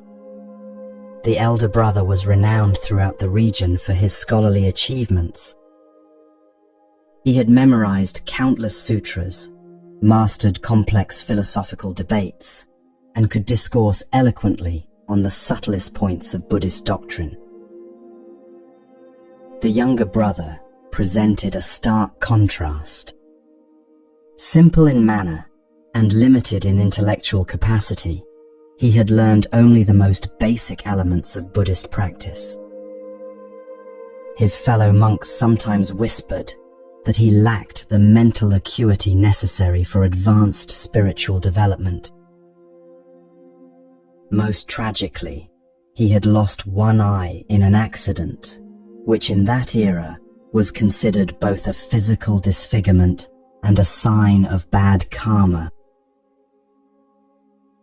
During the Kamakura period, when wandering monks regularly challenged temple communities to debates about Buddhist philosophy, maintaining intellectual credibility was considered essential for a monastery's reputation.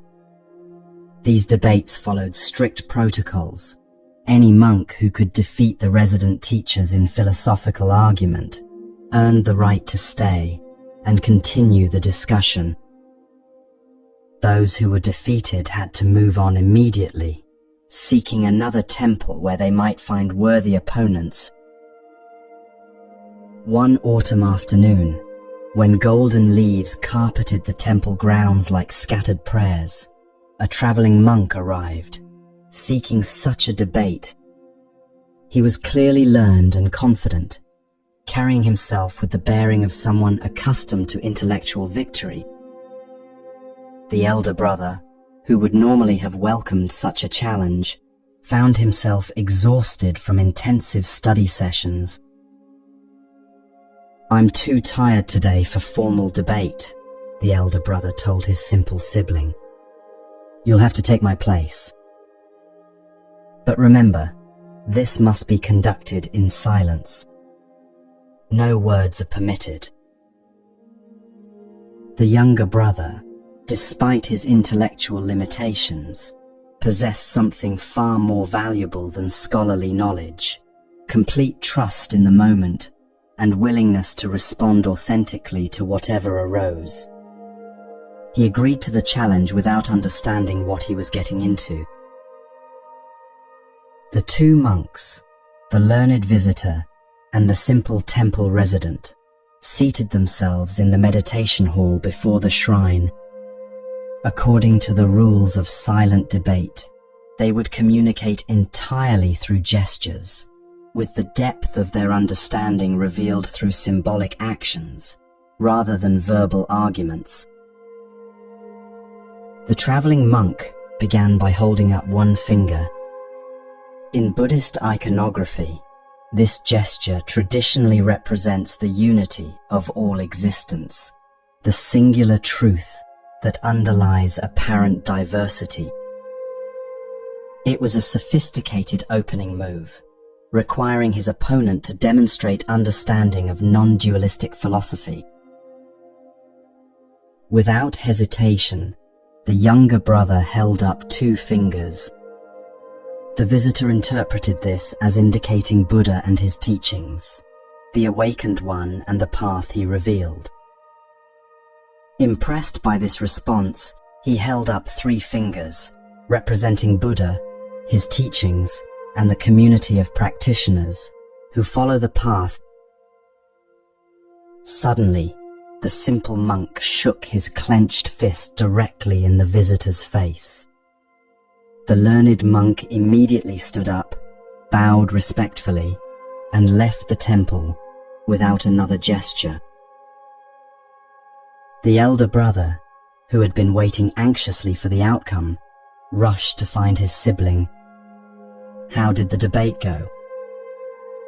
What happened?" "That fellow was incredibly rude," the younger brother replied indignantly.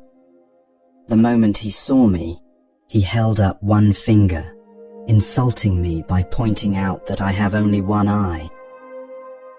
Since he was a guest, I tried to be polite, so I held up two fingers to congratulate him on having both eyes. But then, the rude man held up three fingers, suggesting that between the two of us we only have 3 eyes total. That made me so angry I started to punch him, but he ran away before I could connect." Meanwhile, the traveling monk was explaining his departure to a fellow student who met him on the road. "That temple houses a remarkable teacher," he said with genuine admiration.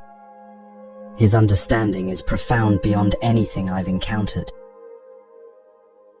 First, I held up one finger to represent Buddha, the enlightened one. He immediately responded with 2 fingers, indicating Buddha and his teaching. When I added a 3rd finger for the Sangha, the community of practitioners, he showed me his clenched fist, demonstrating that all three come from one realization. His wisdom is so deep that I have no right to remain in his presence. This delightful story reveals something essential about the nature of authentic understanding. The learned monk's interpretation was sophisticated and philosophically correct, but it was still just interpretation, mental concepts, layered over immediate experience. The simple brother's responses came from pure spontaneity, unfiltered by religious knowledge or spiritual pretension.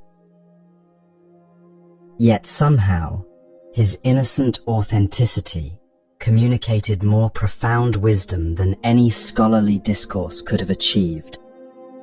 This illustrates what Zen calls beginner's mind, the fresh awareness that responds to each moment without the burden of accumulated assumptions about what should happen.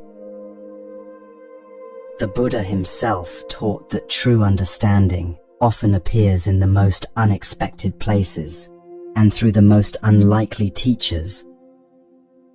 Learn from everyone, he counseled his disciples. Even a child playing in the dust may point you toward enlightenment.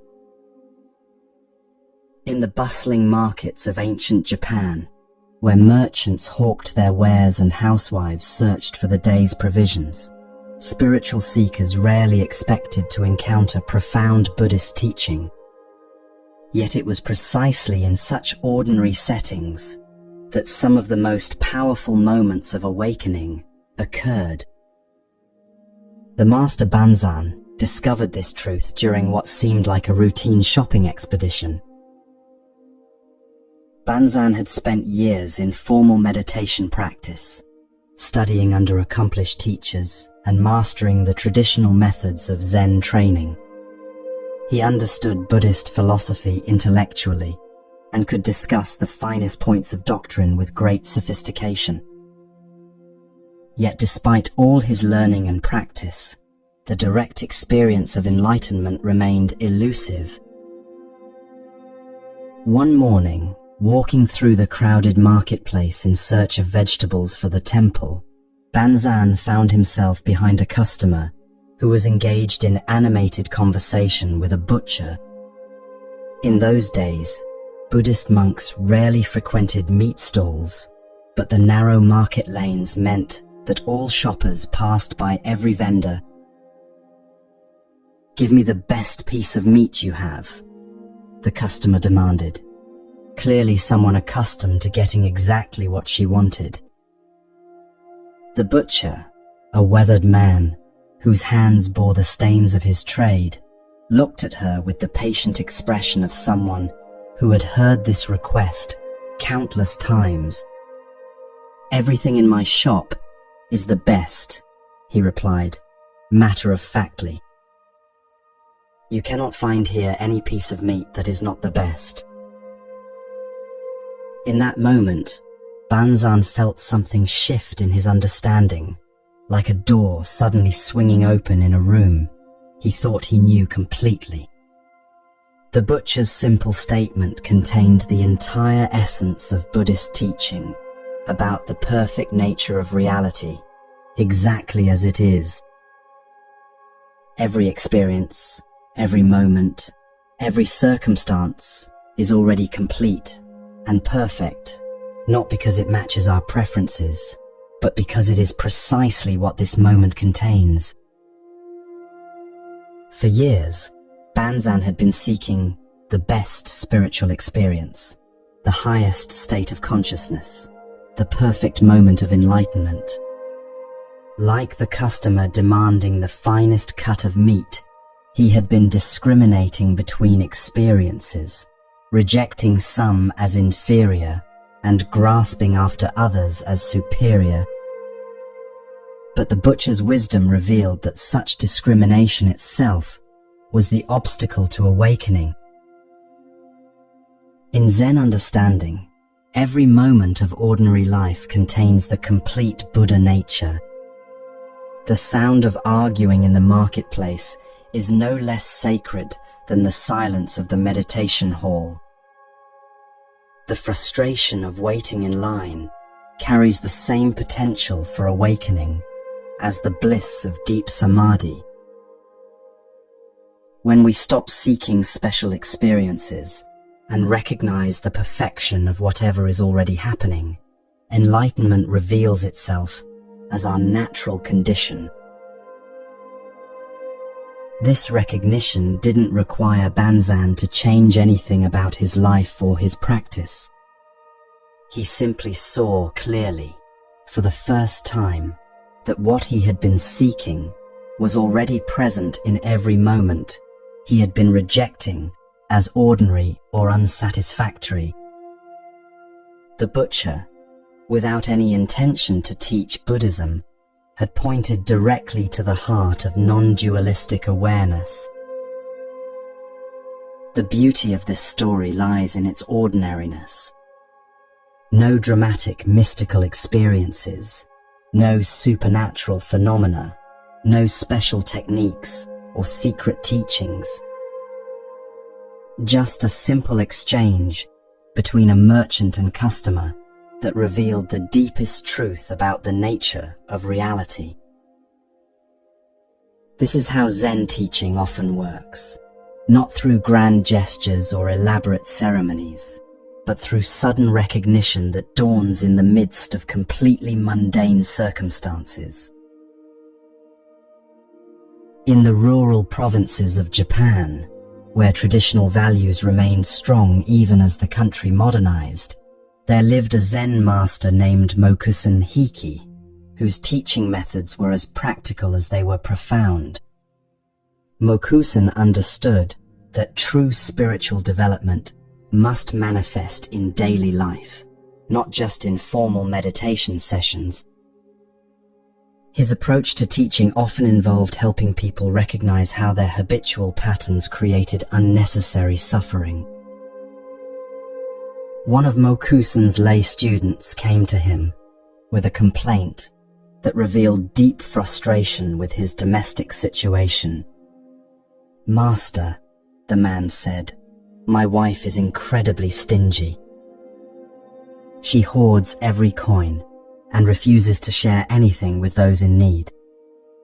Her tightness with money is causing problems in our marriage and preventing me from practicing generosity, as Buddhism teaches. What should I do?" Rather than offering advice or explaining Buddhist principles about generosity, Mokusen decided to visit the man's wife directly. He appeared at their home one afternoon and requested a brief audience with the woman. When she appeared, curious about why a respected Zen master would visit her personally, Mokusen performed an action that seemed completely bizarre. Without saying a word, he held up his hand in a tight fist directly in front of her face. The woman stared at the clenched fist, bewildered by this strange greeting. "What do you mean by that?" she asked, genuinely confused. "Suppose my fist were always like this," Mokusen said, maintaining the rigid gesture. "What would you call it?" The woman considered the question seriously. "Deformed," she replied honestly. Immediately, Mokusen opened his hand completely flat and held it palm up before her face. "And suppose it were always like this," he continued. "What then?" "Another kind of deformity," the wife answered, beginning to sense that this demonstration had some deeper purpose. Mokusen smiled and nodded approvingly. "If you understand that much," he concluded, "you are a very wise woman." With that, he bowed politely and left their home. The teaching was so clear and immediate that it required no further explanation. The woman instantly understood that both extreme grasping and extreme giving represent imbalance. A healthy hand opens and closes naturally as circumstances require, sometimes holding, sometimes releasing, always responding appropriately to the moment's needs. From that day forward, the couple found a middle way in their approach to money and generosity. The wife learned to open her hand when giving was appropriate, while her husband learned to close his when preservation was wise. Neither extreme grasping nor compulsive giving, but natural responsiveness to each situation. Mokusan's teaching method reveals something profound about how wisdom actually transforms behavior. Rather than lecturing about Buddhist economics or the importance of generous giving, he created an experience that allowed insight to arise naturally. The woman's own intelligence recognized the truth once it was pointed out through direct demonstration. This story also illustrates the middle way that lies at the heart of all Buddhist teaching. The Buddha discovered that neither extreme indulgence nor extreme asceticism leads to liberation. True freedom comes from learning to respond flexibly to each situation, neither grasping desperately nor pushing away compulsively. What all these stories of teaching through action reveal is that the most profound wisdom cannot be transmitted through words alone. Like pointing at the moon, verbal teaching can indicate the direction, but each person must see the actual moon for themselves. Skillful teachers create opportunities for direct recognition, rather than trying to fill students' minds with more concepts and beliefs. The one-eyed monk's spontaneous authenticity, the butcher's simple statement about perfection, and Mokusan's hand demonstration all bypassed the thinking mind and spoke directly to intuitive understanding. They worked because they pointed to immediate experience, rather than abstract philosophy. In each case, awakening happened not through accumulating new information, but through seeing clearly what was already present. This is the essence of Zen's direct pointing, cutting through conceptual elaboration to reveal the obvious truth that we usually overlook in our search for something more complex or special. The deepest teachings are often the simplest. Respond naturally to what arises, recognize the perfection of what is, and maintain the flexible balance that life requires. When we embody these simple truths, rather than just understanding them intellectually, our very presence becomes a teaching that needs no words. We become living demonstrations of the peace and wisdom that emerge when human beings align themselves with the natural flow of existence.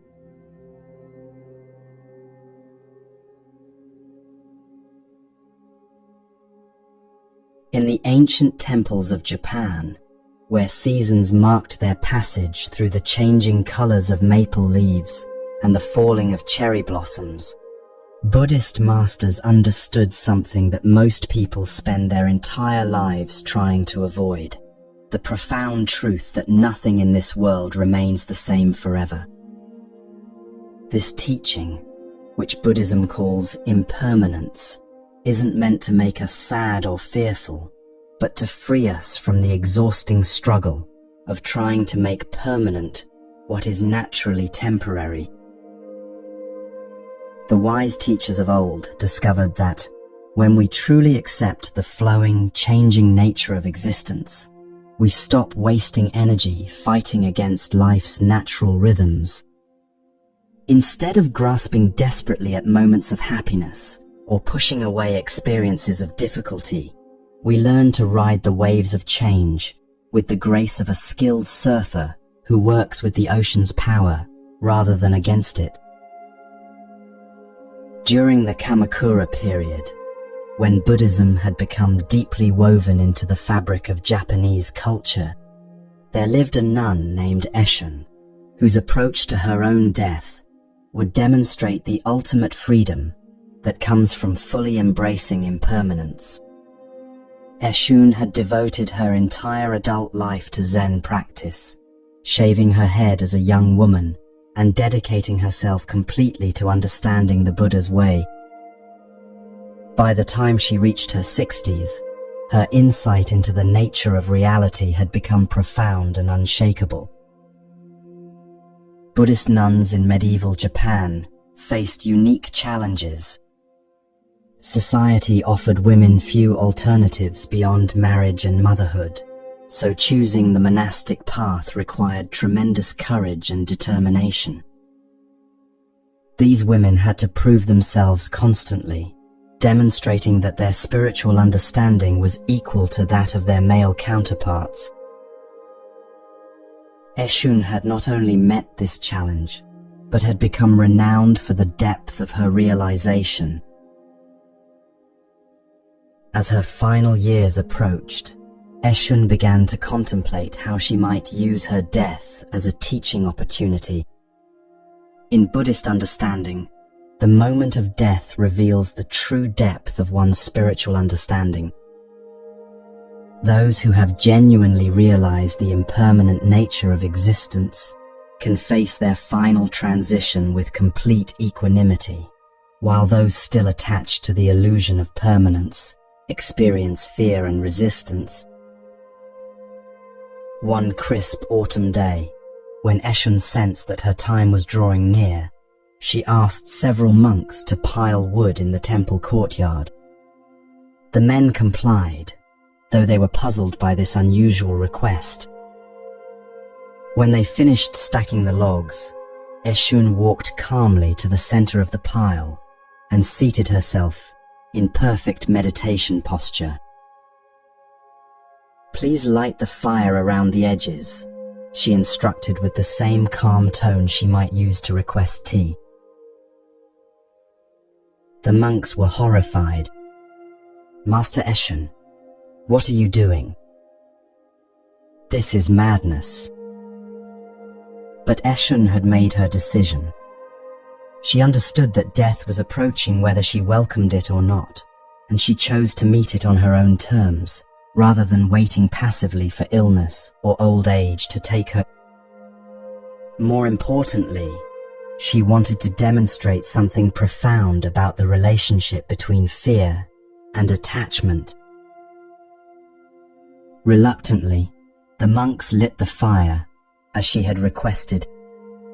As flames began to rise around her, one of them called out in distress, "Master, is it hot in there?" Eshun's response became one of the most quoted lines in Zen literature.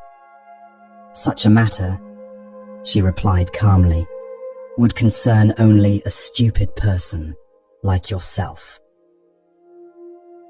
With that, the flames rose higher, and Eshun passed away in perfect peace. Her final words weren't meant as an insult, but as a teaching about the nature of identification. When we identify completely with the physical body, sensations like heat and cold seem overwhelmingly important. But when we recognize our essential nature as the awareness that observes all experiences, even physical pain loses its power to disturb our fundamental peace. Eshun's dramatic demonstration revealed that freedom from the fear of death comes not from believing in an afterlife or hoping for rescue, but from understanding so completely the impermanent nature of all phenomena that we no longer cling to this particular arrangement of elements we call myself. This doesn't mean that enlightened beings become callous or indifferent to physical existence.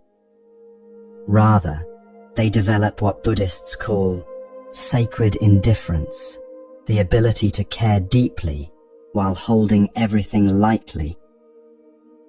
They love life fully, while understanding that all forms of life are temporary expressions of something eternal and unchanging. In the mountain monasteries where winter brought months of isolation and contemplation, monks developed a profound appreciation for the cyclical nature of existence. They watch seasons change with the reliability of cosmic clockwork. Spring's tender green shoots emerging from snow, summer's lush abundance, autumn's brilliant colors, and winter's austere beauty. These natural rhythms taught them that what appears to be ending is actually just transforming into something new. The great master Soyen Shaku, who would later become the first Zen teacher to visit America, embodied this understanding throughout his long life of practice. From childhood, Soyen demonstrated an unusual relationship to time and discipline that reflected his deep appreciation for life's precious brevity. His daily routine became a teaching in itself about how to live when we truly understand that every moment is irreplaceable. Soyen established a personal rule that he followed faithfully every day of his adult life. In the morning before dressing, light incense and meditate. Retire at a regular hour. Partake of food at regular intervals. Eat with moderation and never to the point of satisfaction. Receive a guest with the same attitude you have when alone. When alone, maintain the same attitude you have in receiving guests. Watch what you say, and whatever you say, practice it. When an opportunity comes, do not let it pass by, yet always think twice before acting. Do not regret the past. Look to the future. Have the fearless attitude of a hero and the loving heart of a child. Upon retiring, sleep as if you had entered your last sleep. Upon awakening, leave your bed behind you instantly, as if you would cast away a pair of old shoes. This remarkable code of conduct reveals how someone who has truly absorbed the teaching of impermanence approaches daily life. Every action becomes deliberate and conscious when we remember that we have only a limited number of breaths, meals, conversations, and sunrises remaining. Yet this awareness doesn't create anxiety or desperate grasping. Instead, it brings a quality of precious attention to even the most ordinary activities. Notice how Soyen's rules encourage both engagement and non-attachment. When an opportunity comes, do not let it pass by, suggests full participation in life's offerings. Yet, always think twice before acting, reminds us to respond wisely rather than reactively. Do not regret the past and look to the future. Point toward the balanced awareness that learns from experience without being trapped by it. Most profoundly, Soyen's instruction to sleep as if you had entered your last sleep and leave your bed behind you instantly as if you would cast away a pair of old shoes captures the essence of how enlightened beings relate to sleep, both life and death. Each night they release the day completely, and each morning they embrace the new day without dragging yesterday's concerns along. They practice dying every evening and being reborn every dawn. The story of a remarkable Tendai priest provides another window into how deep understanding of impermanence transforms our relationship to what others consider tragedy. This priest lived during a time when family obligations and religious duties often conflicted, forcing individuals to make difficult choices between competing loyalties. His response to one such conflict would reveal wisdom that transcends conventional thinking about loss and attachment. When this priest's wife died after a long illness, the grieving widower requested that sutras be recited for her spiritual benefit. In Buddhist tradition, such ceremonies help guide the deceased through the intermediate states between death and rebirth. The merit generated by the chanting was believed to ease the transition and potentially improve the conditions of the next incarnation. After the recitation was complete, the priest asked the monk who had performed the ceremony, "Do you think my wife will gain merit from these sutras?" "Not only your wife," the monk replied with traditional generosity, "but all sentient beings will benefit from this recitation." This answer, while doctrinally correct, troubled the grieving husband. "If all sentient beings will benefit," he said, "then my wife may be very weak, and others will take advantage of her, getting the merit that should rightfully be hers. Please recite the sutras again, but this time just for her alone." The monk patiently explained that the Buddhist ideal involves offering blessings and merit to all living beings without discrimination. "It is our desire as Buddhists to wish well-being for every creature," he said gently. "That is certainly a fine teaching," the priest agreed. "But please make one exception. I have a neighbor who is rough and mean to me. Just exclude him from all those sentient beings." This story appears humorous on the surface, but it reveals something profound about how grief and attachment can distort even our spiritual understanding.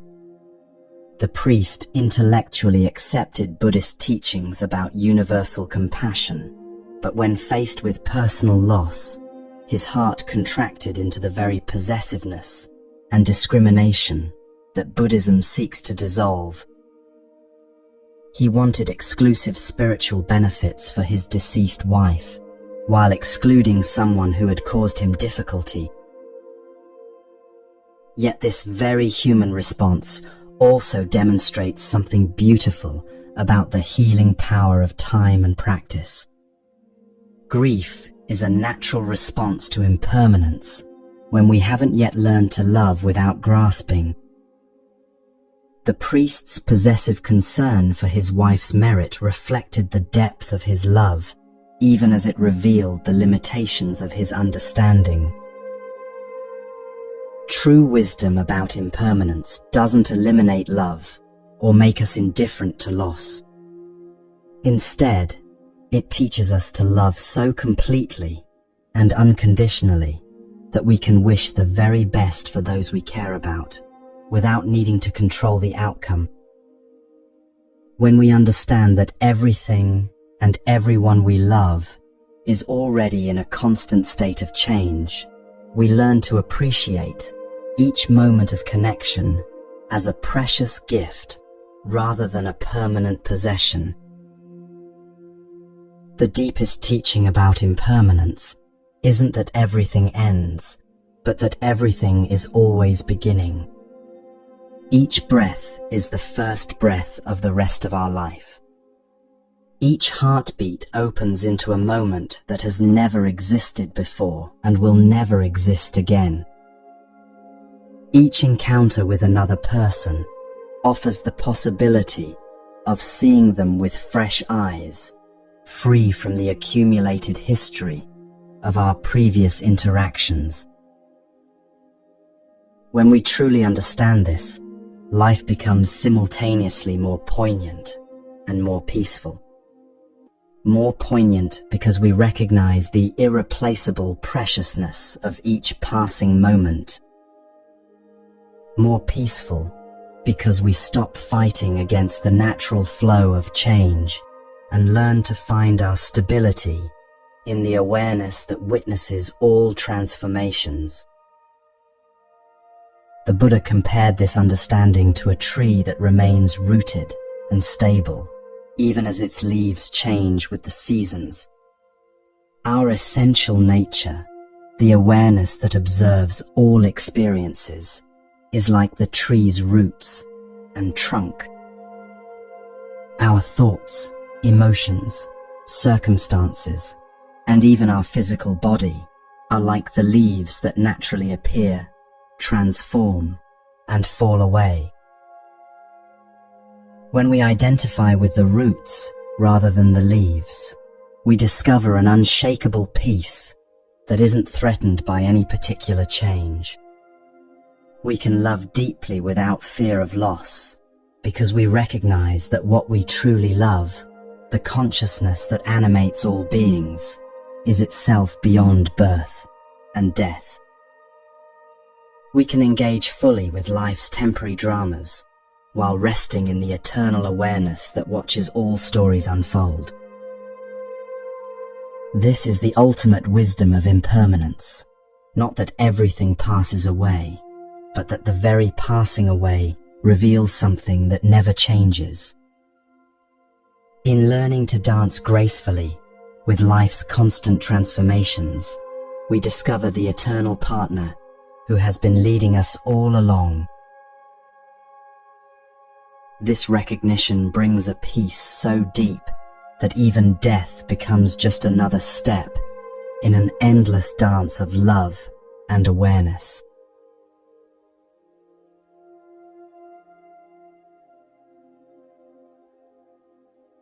Deep in the sacred groves of ancient India, where the Buddha once walked among flowering trees and shared his insights with disciples who had abandoned everything to seek truth, there unfolded one of the most mysterious and beautiful stories in all of Buddhist literature.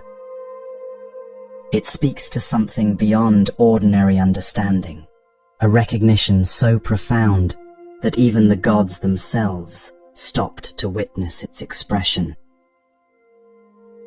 The disciple Subhuti had spent countless years studying under the Buddha, absorbing teachings about the nature of reality that challenged everything most people believe about existence.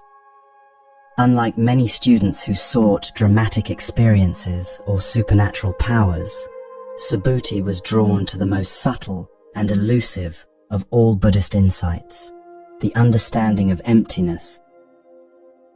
Not emptiness as mere nothingness, but the recognition that all phenomena arise through interdependence without any fixed, separate essence. This teaching of emptiness, which Buddhism calls sunyata, represents one of the most sophisticated philosophical developments in human history. It suggests that what we normally take to be solid, independent reality is actually a fluid dance of relationships and conditions. Nothing exists as a separate, permanent entity, not objects, not thoughts, not even the self we imagine ourselves to be. Everything arises in dependence upon everything else, like waves emerging from and returning to an infinite ocean. Yet, for most students, this teaching remained merely intellectual, a concept to be grasped by the thinking mind, rather than a living reality to be directly experienced. Subhuti, however, had moved beyond conceptual understanding into what Buddhists call realization, the direct recognition of emptiness not as an idea, but as the very fabric of experience itself. He had discovered that this apparent emptiness is simultaneously fullness, that the absence of fixed identity allows for the presence of infinite possibility. One afternoon, Subhuti was sitting beneath a flowering tree in a state of profound meditation. His awareness had become so transparent, so free from the usual sense of separation between observer and observed, that he had essentially disappeared into the very emptiness he had spent years contemplating. In this state of what Zen calls no mind, there was no Subhuti having an experience. There was simply pure experiencing itself. Suddenly, flower petals began to fall around him like gentle rain. They drifted down from the branches above, creating a soft carpet of color and fragrance that seemed to celebrate his profound realization. But these were no ordinary flowers falling in the natural course of seasonal change. Invisible voices whispered through the air around him. "We are praising you for your discourse on emptiness." Subhuti's eyes opened, though his state of unified awareness remained undisturbed. He looked around at the falling petals with gentle confusion. "But I have not spoken of emptiness," he said aloud. The divine voices responded immediately. "You have not spoken of emptiness, and we have not heard emptiness. This is true emptiness." With these words, the shower of blossoms intensified, as if the entire universe was celebrating this moment of perfect understanding. This extraordinary encounter reveals something essential about the nature of authentic realization. True understanding of emptiness cannot be captured in words or concepts, because it points to the reality that underlies all words and concepts. When Subhuti embodied this understanding so completely that even his meditation became a wordless teaching, the gods recognized the presence of wisdom that transcends ordinary discourse. The divine being's response, "You have not spoken of emptiness, and we have not heard emptiness," indicates the paradoxical nature of ultimate truth. Real emptiness isn't something that can be possessed or transmitted like information. It's the very space in which all experiences arise and pass away, including the experience of understanding, emptiness itself. What made this moment so remarkable wasn't that Subhuti achieved some extraordinary state, but that he demonstrated the complete ordinariness of enlightenment. He wasn't performing miracles or displaying supernatural powers. He was simply sitting under a tree, so naturally aligned with the fundamental nature of reality that his very presence became a teaching more eloquent than any lecture. The flower shower represents how reality itself responds when a human being fully embodies their deepest understanding. It's not that the gods were rewarding Subhuti for his achievement, but that his realization created the conditions for beauty and celebration to manifest spontaneously. When we stop forcing our agenda upon life and allow ourselves to become transparent to what is already present, magic happens not as something extraordinary, but as the natural expression of our true nature. In the mountain monasteries of medieval Japan, where dedication to spiritual practice required years of unwavering commitment, there lived a nun whose journey toward understanding would test every assumption about the relationship between effort and enlightenment. Her name was Gisho, and her story reveals something profound about the difference between accumulating spiritual experiences and actually embodying wisdom. Like many sincere seekers, she would discover that true understanding often arrives not as the result of our efforts, but as the recognition of what has always been present. Gisho had become a nun at the age of 10, entering a world where female practitioners had to prove themselves constantly in order to be taken seriously. Buddhist nunneries in Japan faced additional challenges, receiving less support than male monasteries, and often being regarded as secondary institutions. Yet Gisho possessed the kind of fierce determination that thrives under difficult conditions. For 16 years, she traveled throughout Japan, seeking instruction from the most accomplished Zen masters of her era. This was no casual spiritual shopping. It represented a complete dedication of her life to understanding the deepest teachings Buddhism had to offer. She spent 3 years with the master Unzan, absorbing his particular approach to meditation and koan study. Then 6 years with Kokei, wrestling with the subtle philosophical questions that can trap even advanced practitioners in conceptual webs. Despite her obvious sincerity and intellectual capability, something essential remained elusive.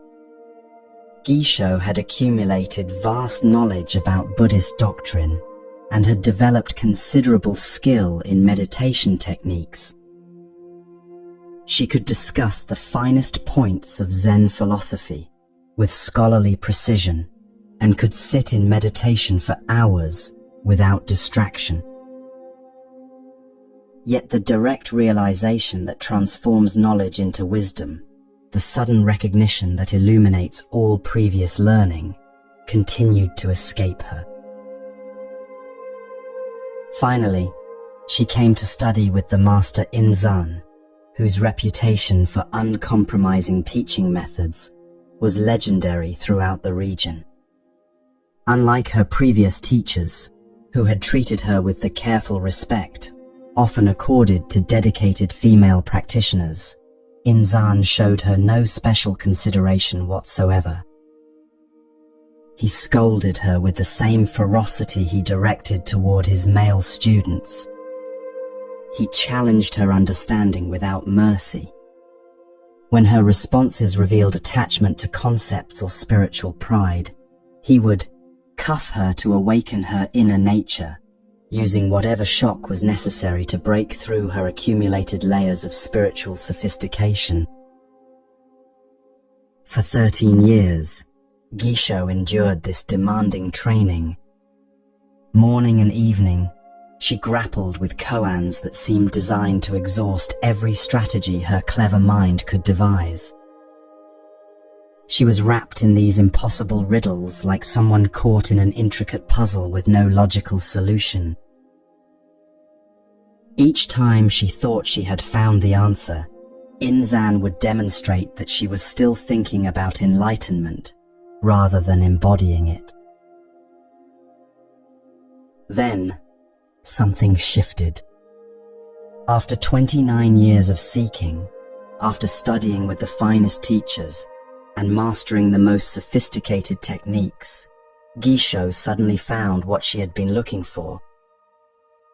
But found isn't quite the right word, because what she discovered was that she had never actually lost anything. The understanding she sought had been present all along, hidden not by her ignorance, but by her very efforts to achieve it. When authentic realization finally dawned, Inzan composed a poem in her honor that captured both the magnitude of her accomplishment and the pathless path she had traveled. This nun studied 13 years under my guidance. In the evening, she considered the deepest koans. In the morning, she was wrapped in other koans. The Chinese nun Tetsumo surpassed all before her, and since Mujaku, none has been so genuine as this Gisho. Yet there are many more gates for her to pass through. She should receive still more blows from my iron fist. This poem reveals something remarkable about the nature of enlightenment in Zen understanding. Even after achieving profound realization, Jisho's journey was far from complete. True awakening isn't a final destination, but an ongoing process of deepening and refining our understanding. The many more gates that Inzan mentioned refer to the endless opportunities for expressing wisdom in daily life, for manifesting our realization in service to others. Most significantly, Inzan's comment about "still more blows from my iron fist" suggests that authentic spiritual development never reaches a point where challenge and growth cease. The awakened life isn't a comfortable retirement from the difficulties of existence, but a willingness to meet each new situation with fresh responsiveness. Every moment offers another opportunity to embody our understanding more completely. After her enlightenment, Gisho established her own temple in the province of Banchu, where she taught 200 other nuns until her death. Her teaching style reflected what she had learned from Inzan, that true understanding emerges not from gentle encouragement, but from the willingness to have all our spiritual pretensions thoroughly demolished. She offered her students the same fierce compassion that had awakened her own deepest nature. The ancient master Joshu, who began studying Zen at the age of 60 and continued until he was 80, then taught until he was 120, encountered a student whose question would become one of the most famous exchanges in Zen literature. This brief dialogue reveals something essential about the relationship between having something and having nothing in the realm of spiritual understanding. It points to a paradox that lies at the very heart of authentic realization. "If I haven't anything in my mind," the student asked Joshu, "what shall I do?" Joshu's response was immediate and practical. "Throw it out." The student was genuinely puzzled. "But if I haven't anything, how can I throw it out?"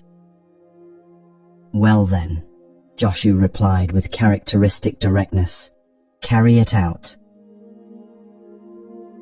This exchange appears almost comical in its simplicity, yet it cuts directly to the core of what most spiritual seekers struggle with for years. The student's question reveals a common misconception about enlightenment, the idea that awakening means achieving a state of mental emptiness or blankness. Many people imagine that spiritual development involves getting rid of thoughts and emotions until some pure, empty consciousness remains. But Joshu's response reveals that this nothing the student thinks he has is actually a very substantial something. The concept of emptiness, the idea of having no mind, the goal of achieving some special state, all of these are mental constructions that need to be recognized and released. Even the notion of not having anything is still having something, namely, the notion itself. When the student protested that he couldn't throw out nothing, Joshu offered an even more practical solution: carry it out. This suggests that sometimes our spiritual concepts are so deeply embedded that we can't simply discard them through an act of will. Instead, we need to carry them with us until we naturally outgrow them, like a child who eventually stops playing with toys, not because the toys are taken away, but because other interests naturally arise. The deeper teaching in this exchange is that true understanding doesn't involve achieving any particular state of mind. Rather, it involves recognizing the awareness that is present, regardless of what states might be appearing.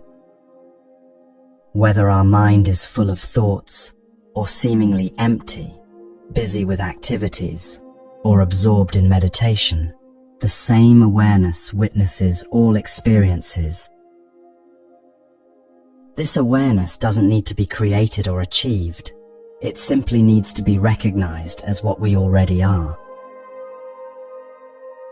What these three stories of true understanding reveal is that authentic realization is simultaneously the most natural thing in the world and the most easily overlooked.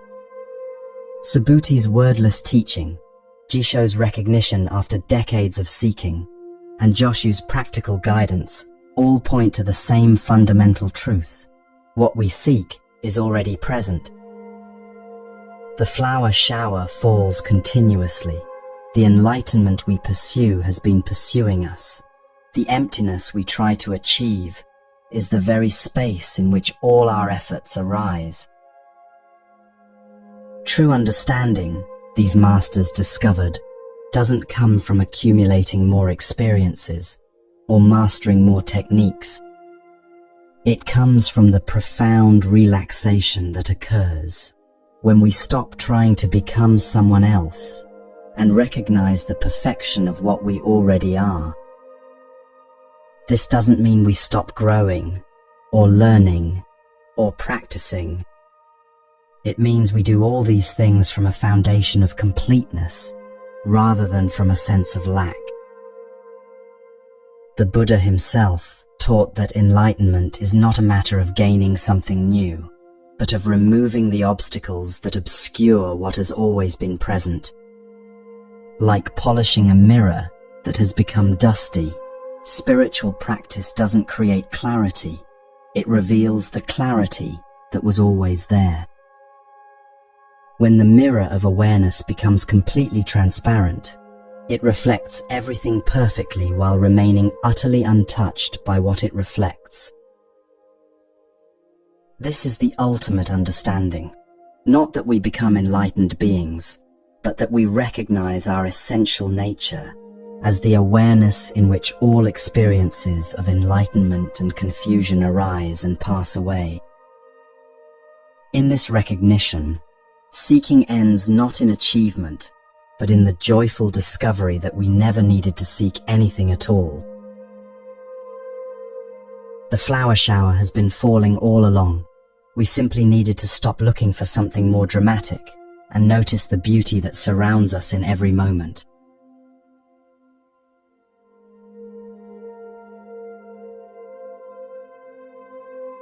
In the quiet villages of feudal Japan, where life followed predictable rhythms of planting and harvest, birth and death, there occasionally appeared individuals whose way of thinking was so far beyond ordinary conventions that their actions seemed to come from another realm entirely.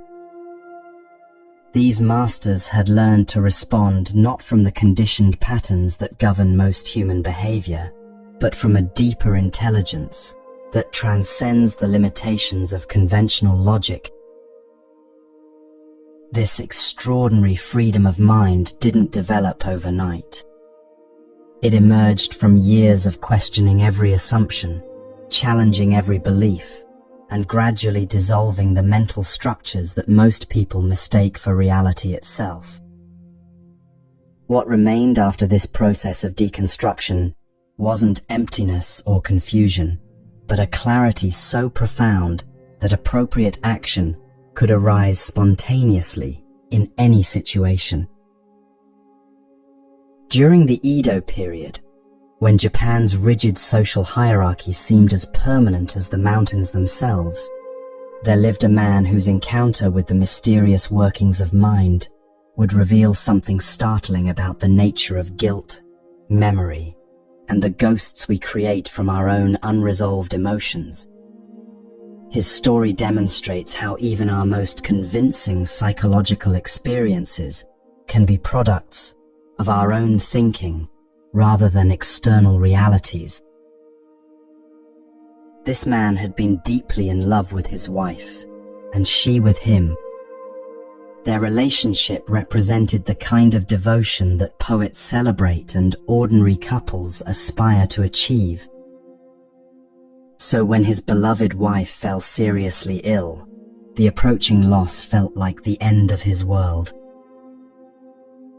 On her deathbed, the dying woman extracted a promise that would haunt him for months to come.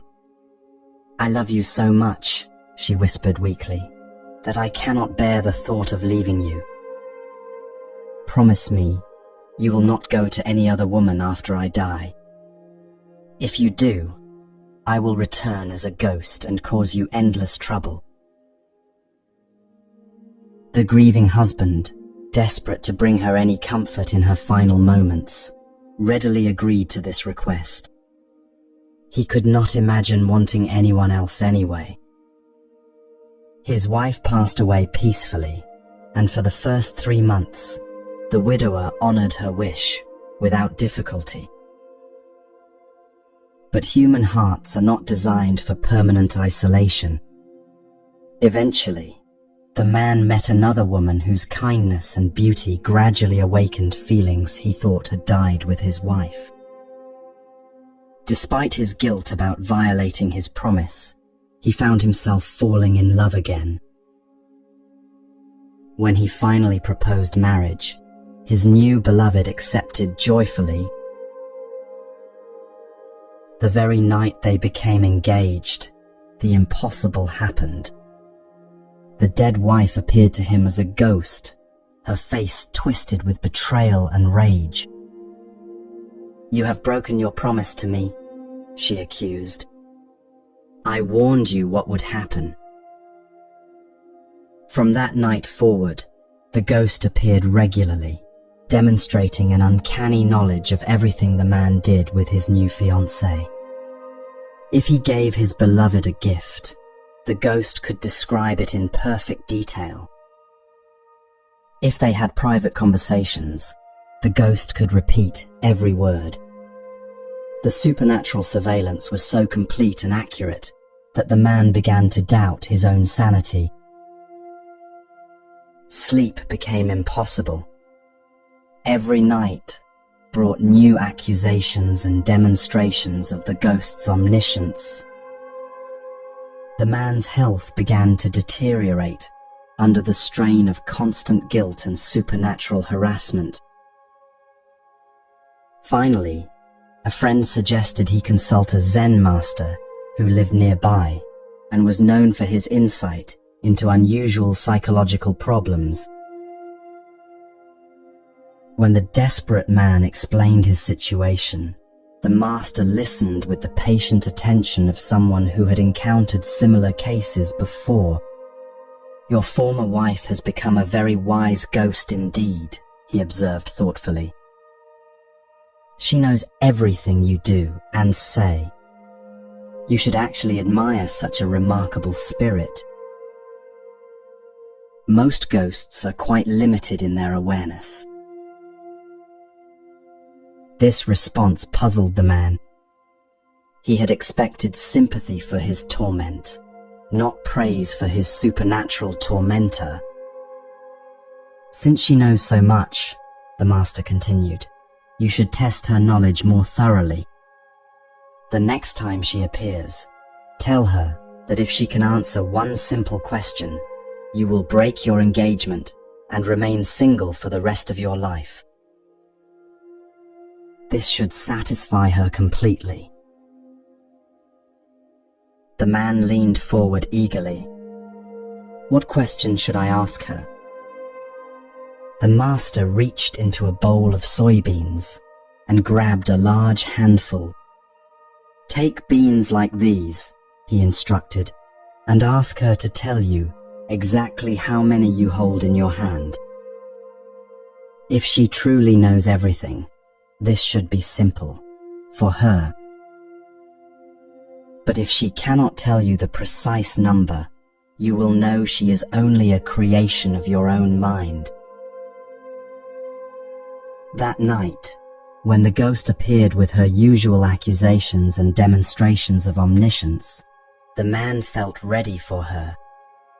He flattered her supernatural abilities and acknowledged her remarkable knowledge. "Indeed," he said, "you know everything. I realize now that I cannot hide anything from you." "That is correct," the ghost replied with satisfaction. I even know that you visited that Zen master today seeking advice about how to deal with me. Since you know so much, the man said, producing a handful of soybeans from behind his back, tell me exactly how many beans I hold in this hand. The ghost stared at the beans in stunned silence. For the first time since she had begun appearing, she seemed confused and uncertain. She opened her mouth to speak, then closed it again. After several long moments, she simply vanished. The ghost never appeared again. The man married his beloved and lived happily, finally understanding that his supernatural tormentor had been nothing more than his own guilt and imagination given form.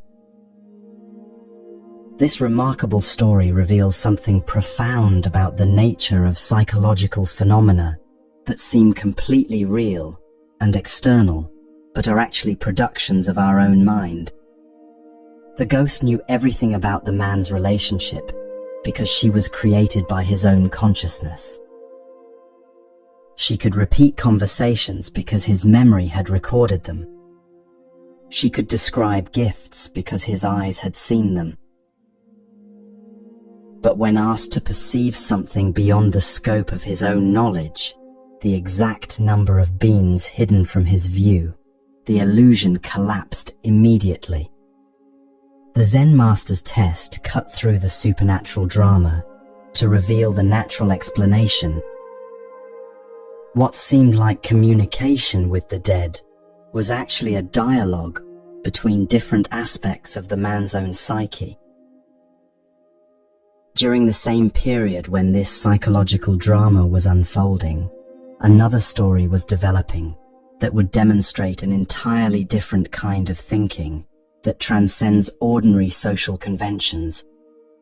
In Tokyo, there lived a man named Yamaoka Teshu, whose relationship to material possessions would challenge everything most people believe about appropriate behavior toward authority and wealth. His story reveals how enlightened consciousness responds to gifts and expectations in ways that seem shocking to conventional thinking, but arise from a deeper understanding of genuine value. Yamaoka Teshu served as tutor to the Emperor of Japan, one of the highest positions any scholar could achieve in Meiji-era society. He was also a master swordsman whose skill was legendary throughout the country, and a profound student of Zen whose understanding had been recognized by accomplished teachers. Yet despite these prestigious achievements, Yamaoka lived in voluntary simplicity that bordered on poverty. His home was continuously filled with vagabonds, wandering monks, and anyone else who needed shelter. Yamaoka's generous hospitality meant that whatever money came his way was immediately shared with those who had less. As a result, he owned almost nothing beyond the single set of clothes he wore daily. The emperor, observing how worn and patched his tutor's garments had become, felt concerned about the dignity of his court. It seemed inappropriate for someone in such an elevated position to appear so shabby.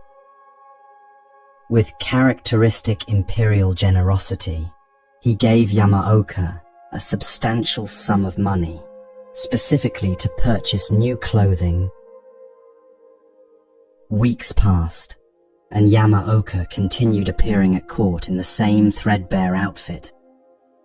Finally, the emperor's curiosity overcame his politeness. "What became of the money I gave you for new clothes?" he asked directly. Yamaoka's response revealed a way of thinking that placed human welfare above social propriety. "I provided clothes for the children of your majesty," he explained simply. This answer initially confused the emperor, who had no knowledge of having children in need of clothing. Then he understood. Yamaoka was referring to all children as belonging to the emperor, since a true ruler's care extends to every person in his domain. The tutor had used the imperial gift to clothe poor children who needed warm garments more urgently than he needed to maintain his court appearance.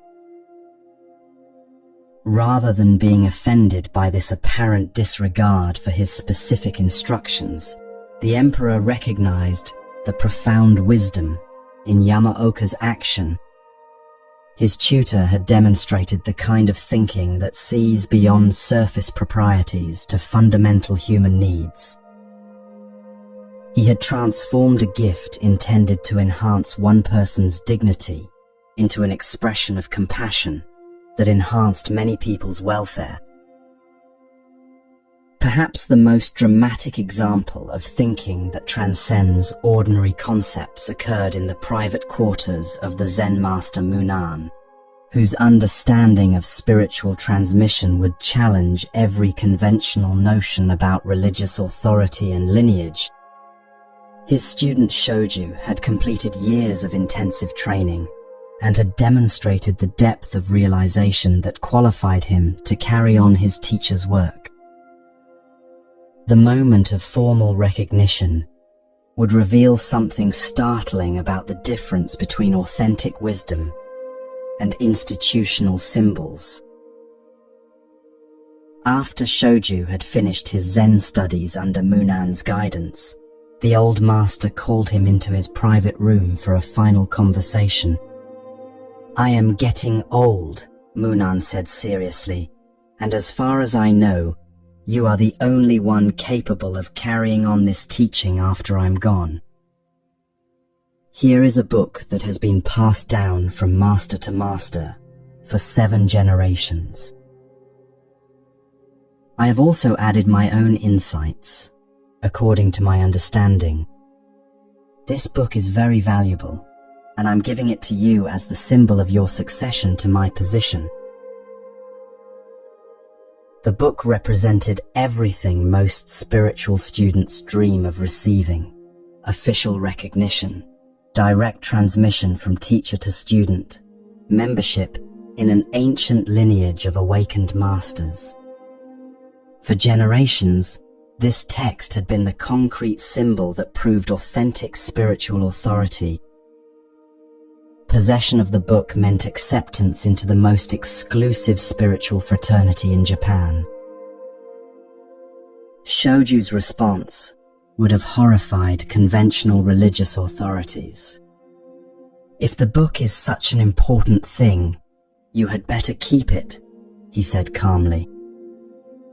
"I received your teaching without needing any written record, and I am satisfied with it as it is." Munan persisted, explaining the historical significance of the lineage book and its role in establishing spiritual legitimacy.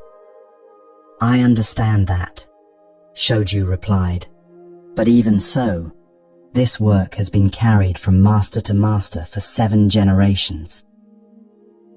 You may keep it as a symbol if you wish." As they talked, they happened to be sitting near a brazier where coals glowed warmly. The instant the book touched Shoju's hands, he thrust it directly into the flaming coals without a moment's hesitation. Munan, who had never been angry in decades of teaching, shouted in shock, "What are you doing?" Shoju shouted back with equal intensity, "What are you saying?" In that moment of mutual shouting, both master and student recognized something that transcends all books, lineages, and spiritual credentials. Shoju had demonstrated that true understanding cannot be contained in any external symbol, no matter how ancient or revered. His willingness to burn the lineage book proved that he had received something far more valuable than any written teaching. What these 3 stories reveal about thinking beyond ordinary conventions is both liberating and challenging. The man who dissolved his ghost, Yamaoka who redefined imperial gifts, and Shoju who burned sacred books, all demonstrate consciousness that operates from principles deeper than social expectations or spiritual traditions. They responded to each situation with complete authenticity, regardless of how shocking their actions might appear to conventional thinking. This kind of radical freedom doesn't emerge from rebelliousness or disrespect for tradition. Rather, it comes from such complete understanding of underlying principles that surface forms become fluid and negotiable. When we truly comprehend what matters most, we can respond to each moment with the freshness of someone encountering life for the first time.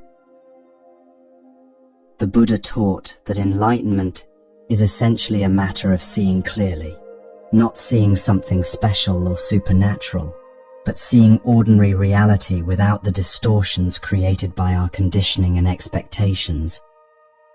When the lens of perception becomes completely transparent, appropriate action arises naturally, even when that action challenges everything we thought we knew about how enlightened people should behave. In this clarity, every moment becomes an opportunity to express the boundless creativity that emerges when consciousness operates beyond the limitations of ordinary thinking.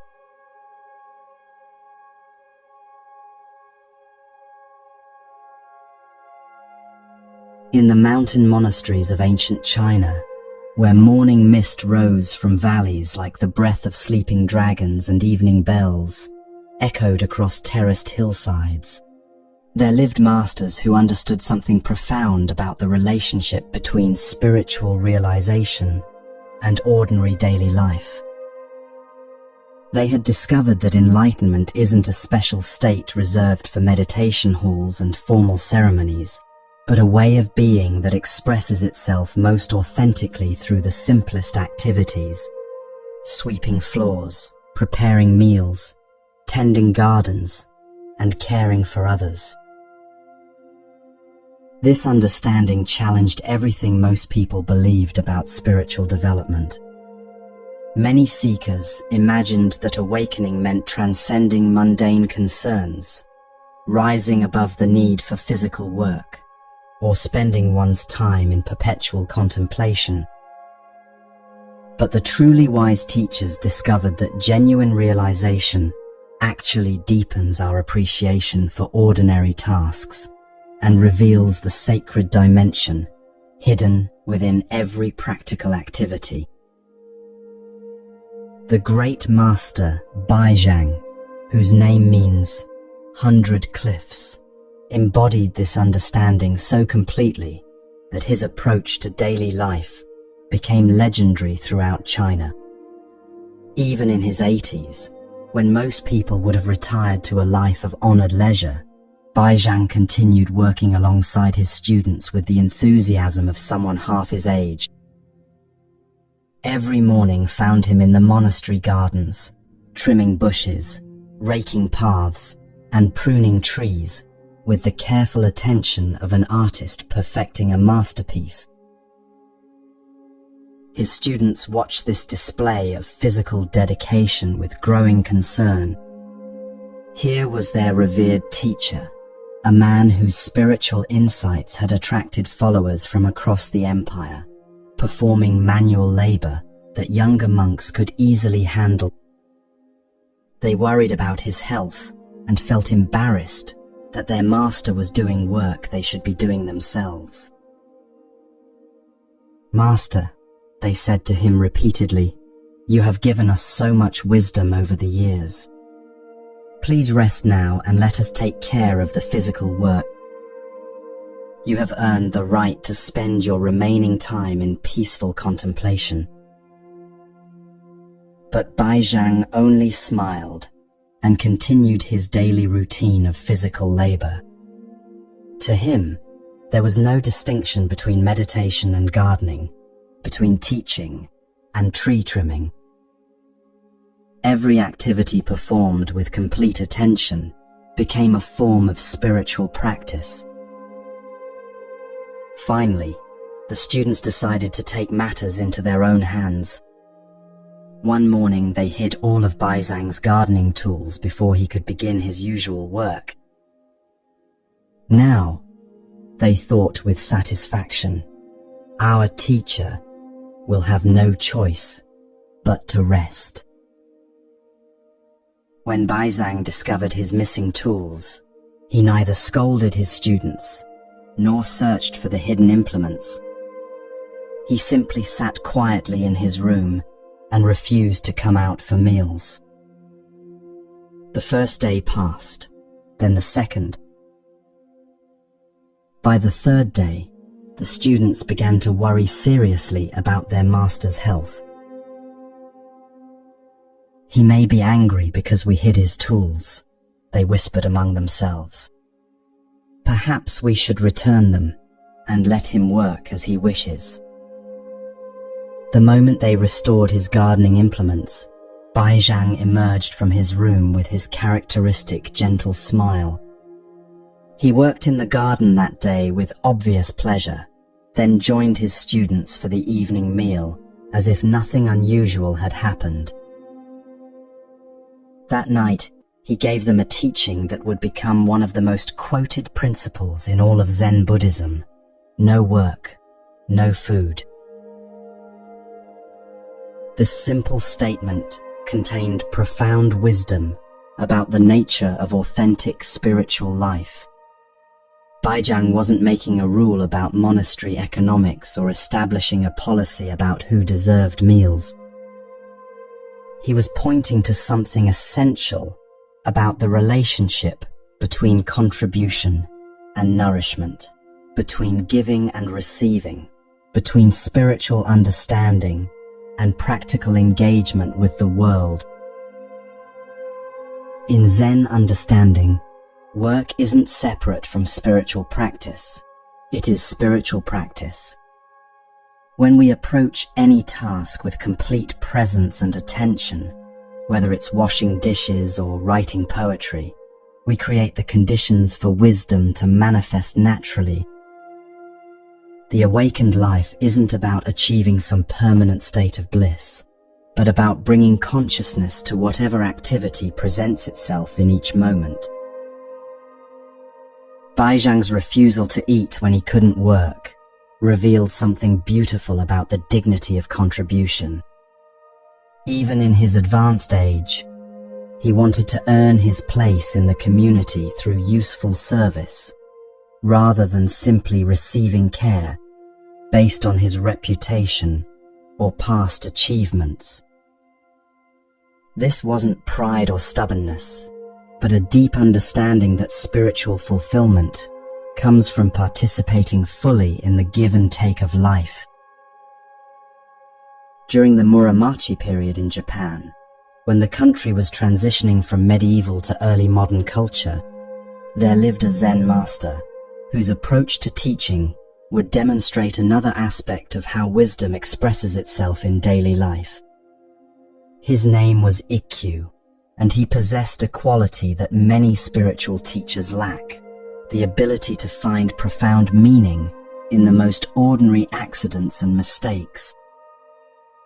His story reveals how enlightened awareness can transform even frustrating moments into opportunities for awakening. Ikkyu was known throughout Japan for his unconventional teaching methods and his refusal to take himself too seriously. Unlike many masters who maintained formal dignity at all times, Ikkyu often appeared more like a mischievous child than a revered spiritual authority. Yet this playful exterior concealed depths of understanding that could cut through pretension and reveal truth with startling clarity. When Ikkyu was still a young student, he served his teacher with the devotion typical of traditional monastery life. This included caring for his master's personal possessions, among which was a precious teacup that had become legendary for both its beauty and its historical significance. The cup was an antique of extraordinary value, one of those rare objects that represents the pinnacle of artistic achievement. One afternoon, while cleaning his teacher's quarters, Ikkyu accidentally knocked the treasured cup from its shelf. It shattered on the stone floor with the finality that only broken ceramics can produce. The pieces lay scattered, like fragments of a broken dream, impossible to repair or replace. Most students would have been paralyzed with terror at such a disaster. The cup's monetary value was enormous, but its sentimental significance was even greater. To break such a treasure seemed like the kind of mistake that could end a student's relationship with his teacher permanently. But Ikkyu possessed something that transformed this potential catastrophe into a teaching opportunity, the ability to see deeply into the nature of impermanence and attachment. Rather than panicking or trying to hide the evidence, he carefully gathered the broken pieces and waited for his teacher to return. When he heard familiar footsteps approaching, he hid the fragments behind his back and assumed an expression of innocent curiosity. "Master," Ikkyu said as his teacher entered the room, "why do people have to die?" This question seemed to come from nowhere, and the teacher paused to consider how best to address such a profound inquiry. "This is natural," he explained gently. "Everything that exists must eventually pass away. All phenomena have a natural lifespan, and when that time is complete, death comes as naturally as autumn follows summer. So everything has to die at its proper time." Ikkyu confirmed, bringing the broken pieces from behind his back. "Master, it was time for your teacup to die." This response revealed something remarkable about how enlightened awareness relates to loss and disappointment. Instead of making excuses or expressing regret, Ikkyu had used the accident as an opportunity to demonstrate one of Buddhism's most fundamental teachings, the universality of impermanence. He had transformed a moment of potential shame into a lesson about accepting the natural flow of existence. The teacher, rather than being angry about his lost treasure, was delighted by his student's creative response. He recognized that Ikkyu had understood something more valuable than any ceramic object, the wisdom that comes from aligning ourselves with life's natural processes rather than fighting against them. From that day forward, he knew that his young student possessed the kind of understanding that could transform any situation into spiritual insight.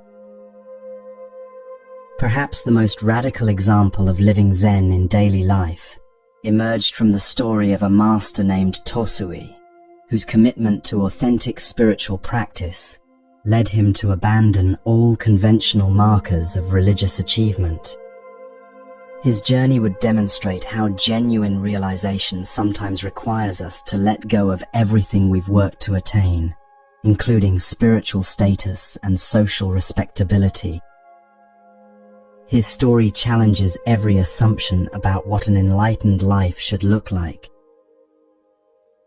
Tosui had achieved everything a Zen teacher could hope for: recognition from accomplished masters, his own temple, devoted students, and a reputation that attracted seekers from throughout Japan. Yet despite these external signs of success, he felt increasingly uncomfortable with the formal structure of institutional Buddhism. Something about the hierarchy, the ceremonies, and the social expectations seemed to interfere with the direct, immediate quality of authentic spiritual life.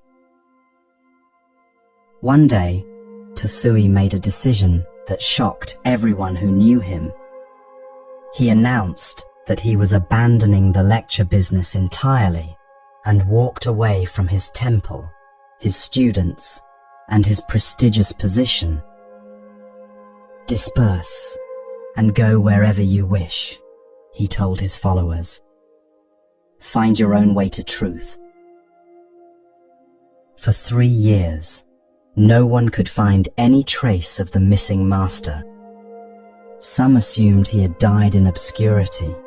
Others imagined he had retreated to some remote mountain cave for solitary practice. Then, one of his former disciples happened to be crossing a bridge in Kyoto when he recognized a familiar figure among a group of beggars sleeping beneath the span.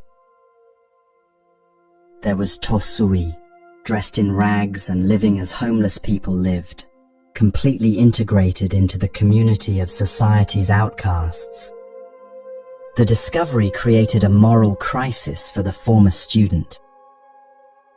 Here was his revered teacher living in conditions that seemed to contradict everything Buddhism taught about the dignity of awakened beings. "Master," the student implored, "if you can live as I do for even a couple of days, I might consider returning to formal teaching." The challenge seemed simple enough. The former disciple had been a dedicated practitioner. Surely he could handle a brief period of voluntary poverty as a spiritual exercise.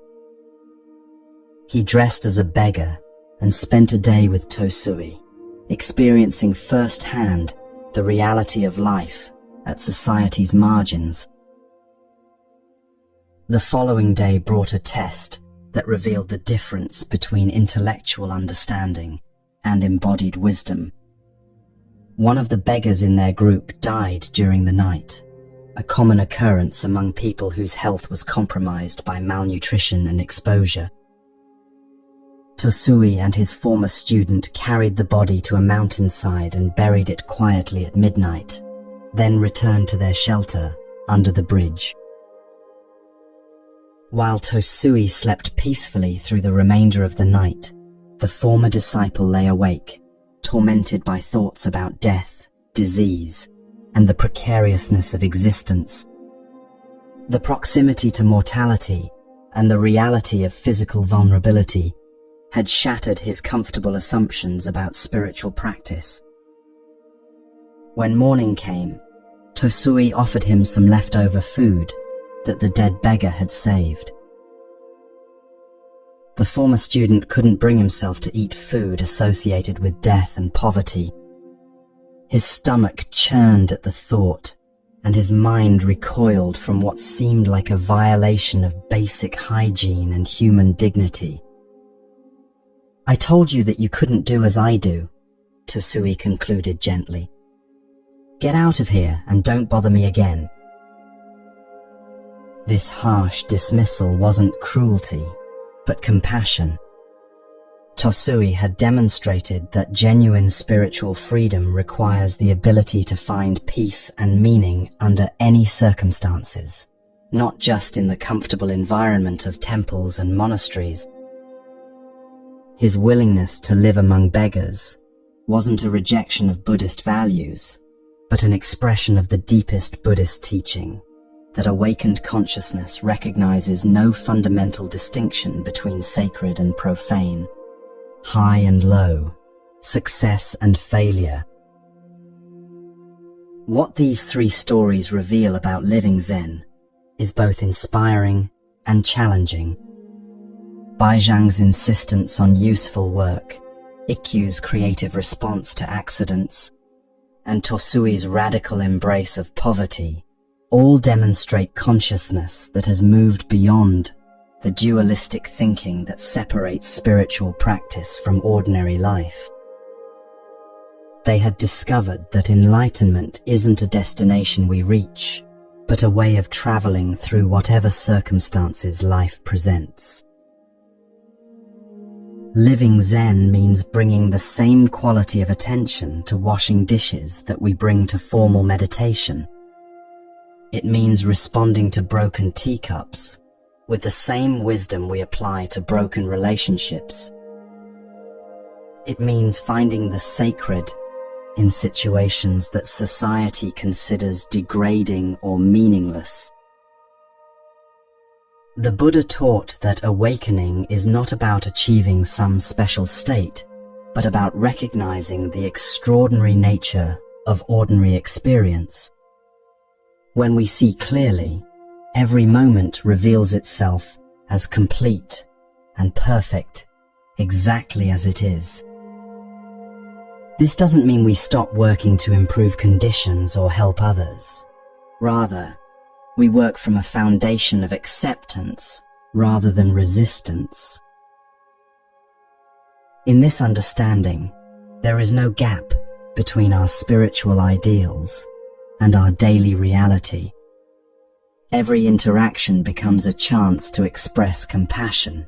Every task becomes an opportunity to practice presence. Every challenge becomes a teacher, pointing us toward greater wisdom. This is the ultimate teaching of Zen, not that we should escape from ordinary life, but that we should discover the infinite depth and meaning that ordinary life contains when approached with complete attention and an open heart. When we embody this understanding, we become living examples of the peace and wisdom that emerge naturally when human consciousness aligns itself with the fundamental principles that govern existence. Our very presence begins to teach what no words can convey, that it's possible to be fully human and fully awake at the same time.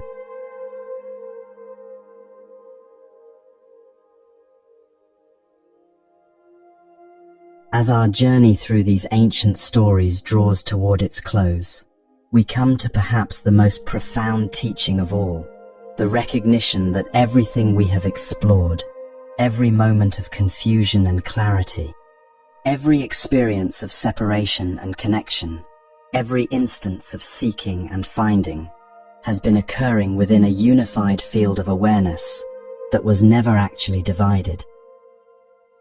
These final stories point toward the ultimate understanding that transcends even the distinction between teacher and student, wisdom and ignorance, enlightenment and ordinary life. The Buddha himself, in his final moments on earth, offered a teaching that would encapsulate everything he had discovered during his 45 years of sharing the path to awakening. As he lay beneath the sala trees in the grove at Kushinaga, surrounded by disciples whose hearts were breaking at the thought of losing their beloved teacher, the Buddha spoke words that reveal the deepest secret of existence itself. These weren't complex philosophical explanations or elaborate meditation instructions, but simple observations that cut directly to the heart of what it means to be truly awake. I consider the positions of kings and rulers, the Buddha said softly, his voice carrying the weight of a lifetime spent observing the human condition, as that of dust motes dancing in sunlight. I observe treasures of gold and gems as so many bricks and pebbles scattered on a path. I look upon the finest silken robes as tattered rags that will soon return to dust. His disciples listened in profound silence, understanding that they were receiving the distilled essence of enlightened perception. The Buddha was revealing how awakened awareness sees through the conventional values that drive most human behavior. What society considers precious appears temporary and insubstantial when viewed from the perspective of ultimate reality. I see the myriad worlds of the universe as small seeds of fruit, he continued, his eyes reflecting a peace that seemed to encompass all of existence. The greatest lake in India appears to me as a drop of oil on my foot. I perceive the teachings of the world to be the illusions of magicians, creating apparent wonders that have no lasting substance. These comparisons weren't meant to diminish the relative importance of worldly concerns, but to reveal the vast perspective that becomes available when consciousness expands beyond its usual limitations. From the Buddha's enlightened viewpoint, even the most impressive human achievements were like waves on an infinite ocean, beautiful in their temporary manifestation, but never separate from the boundless source from which they arose. I discern the highest conception of emancipation as a golden brocade seen in a dream, the Buddha observed, pointing to something that would shock many spiritual seekers.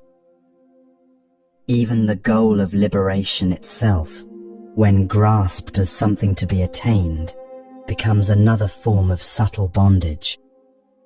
True freedom lies beyond both suffering and the desire to escape suffering. I view the holy path of the illuminated ones as flowers appearing in one's eyes when pressure is applied to them, he continued, revealing that even spiritual practices and stages of development are temporary phenomena arising within awareness.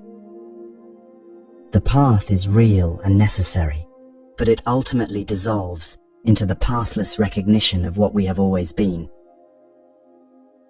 I see meditation as a pillar of a mountain, the Buddha said, acknowledging the stability and importance of contemplative practice while pointing beyond formal techniques to the natural state of undisturbed awareness.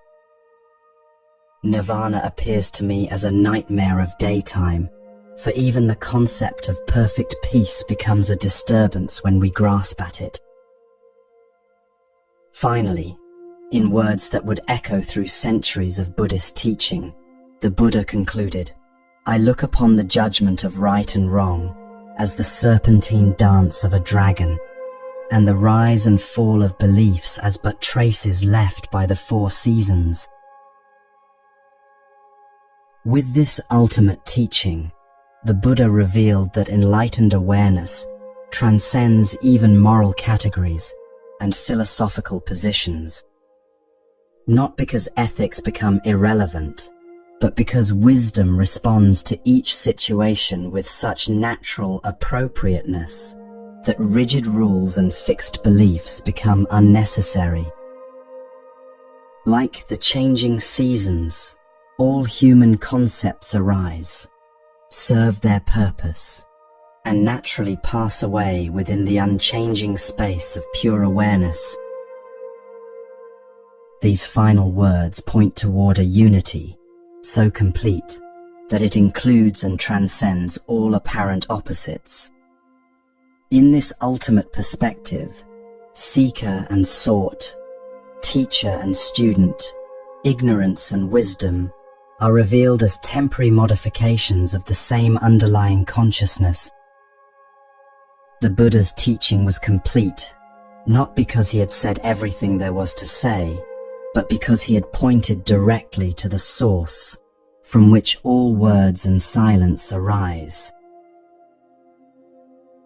During the Kamakura period in Japan, when Zen Buddhism was beginning to take root in Japanese soil, there lived a master named Kakua, whose understanding of this same unity would express itself in a way that shocked even the emperor.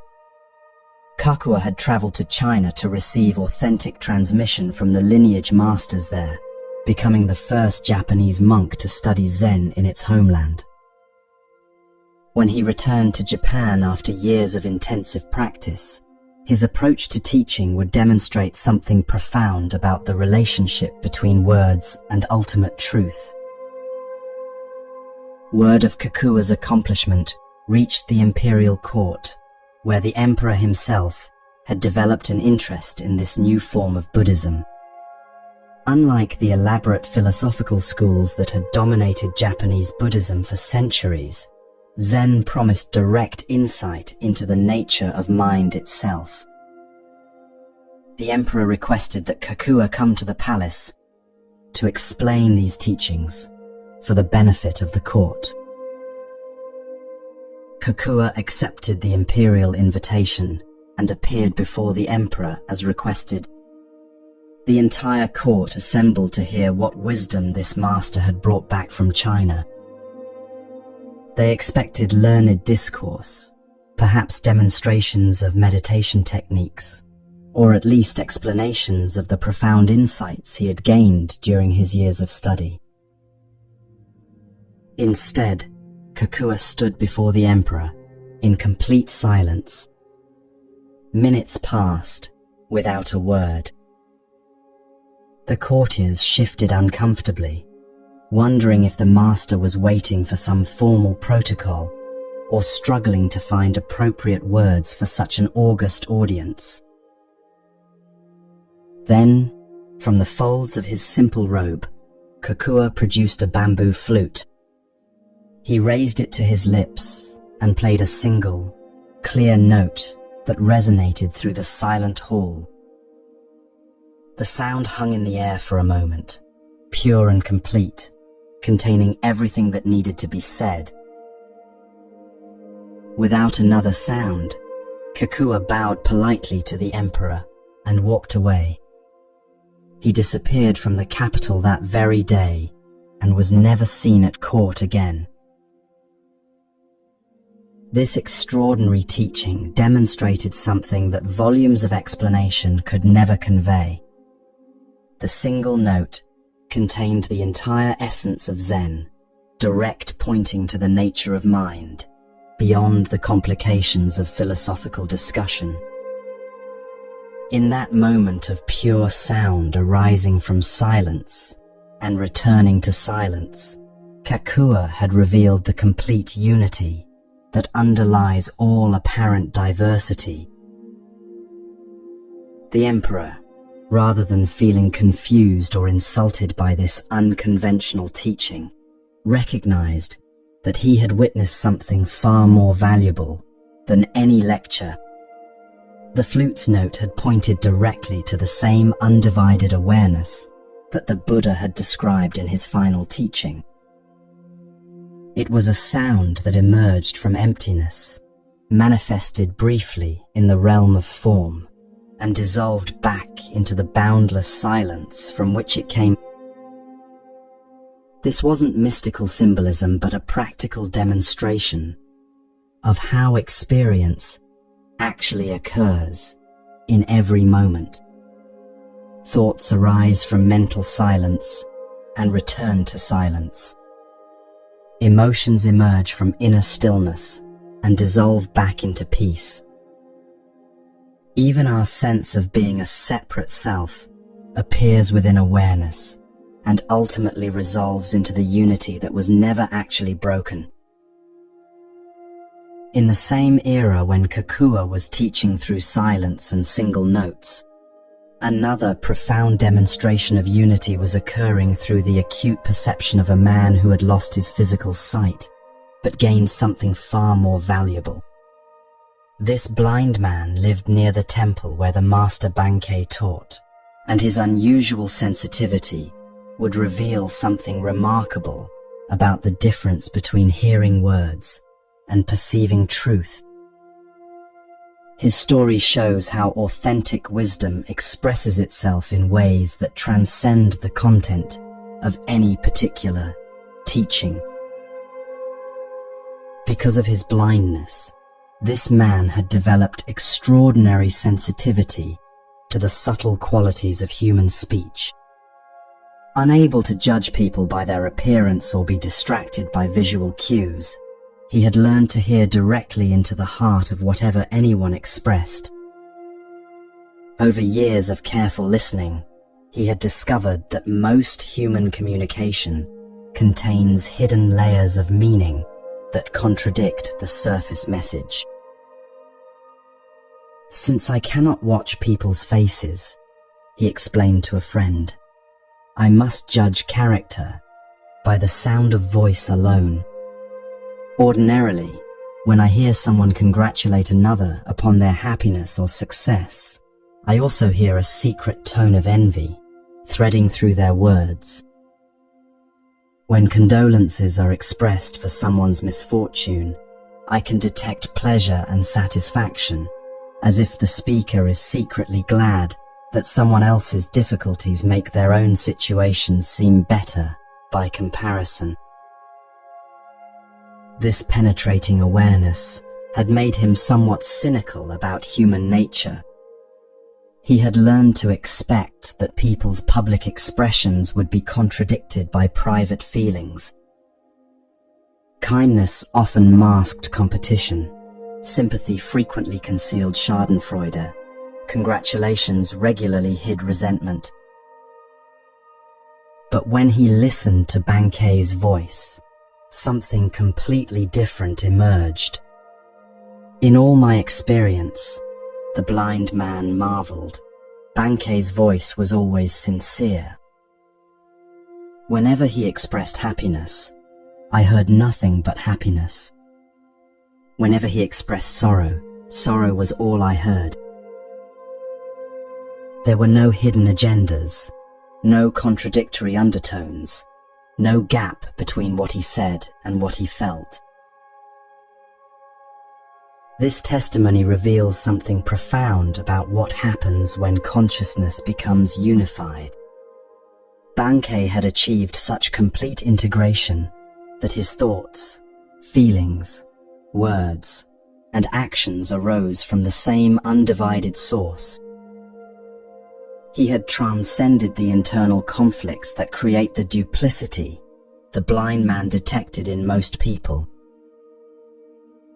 When we operate from unity consciousness, there is no gap between our public persona and our private experience.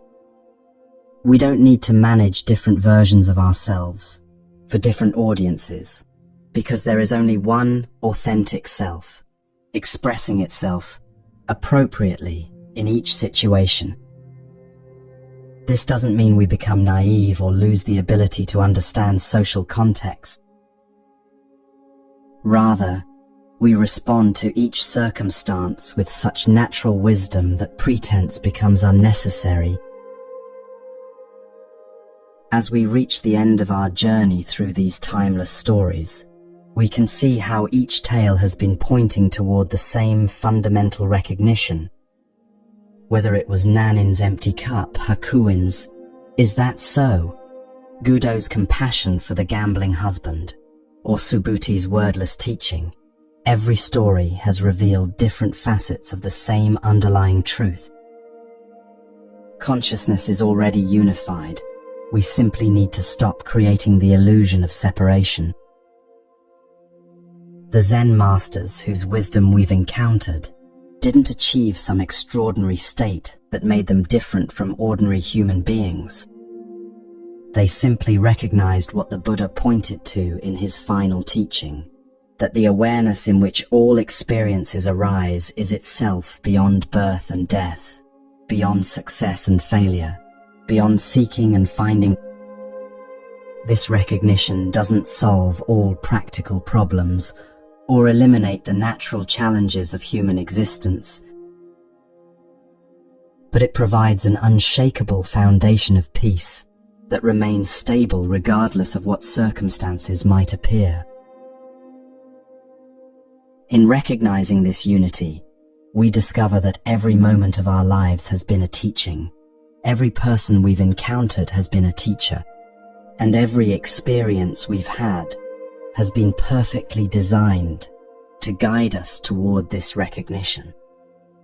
The confusion we've experienced wasn't a mistake, but an invitation to look deeper.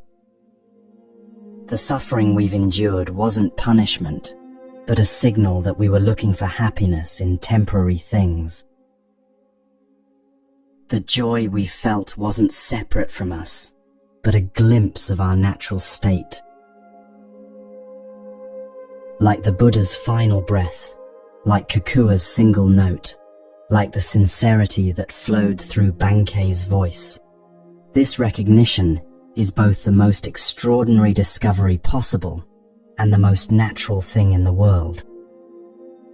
It has been present all along, waiting patiently for us to stop looking elsewhere and notice what was never hidden. As you rest now in the silence that follows these words, you might sense something that has been listening to every story, witnessing every teaching, remaining peacefully present through every moment of this journey. That awareness is not separate from who you are. It is who you are.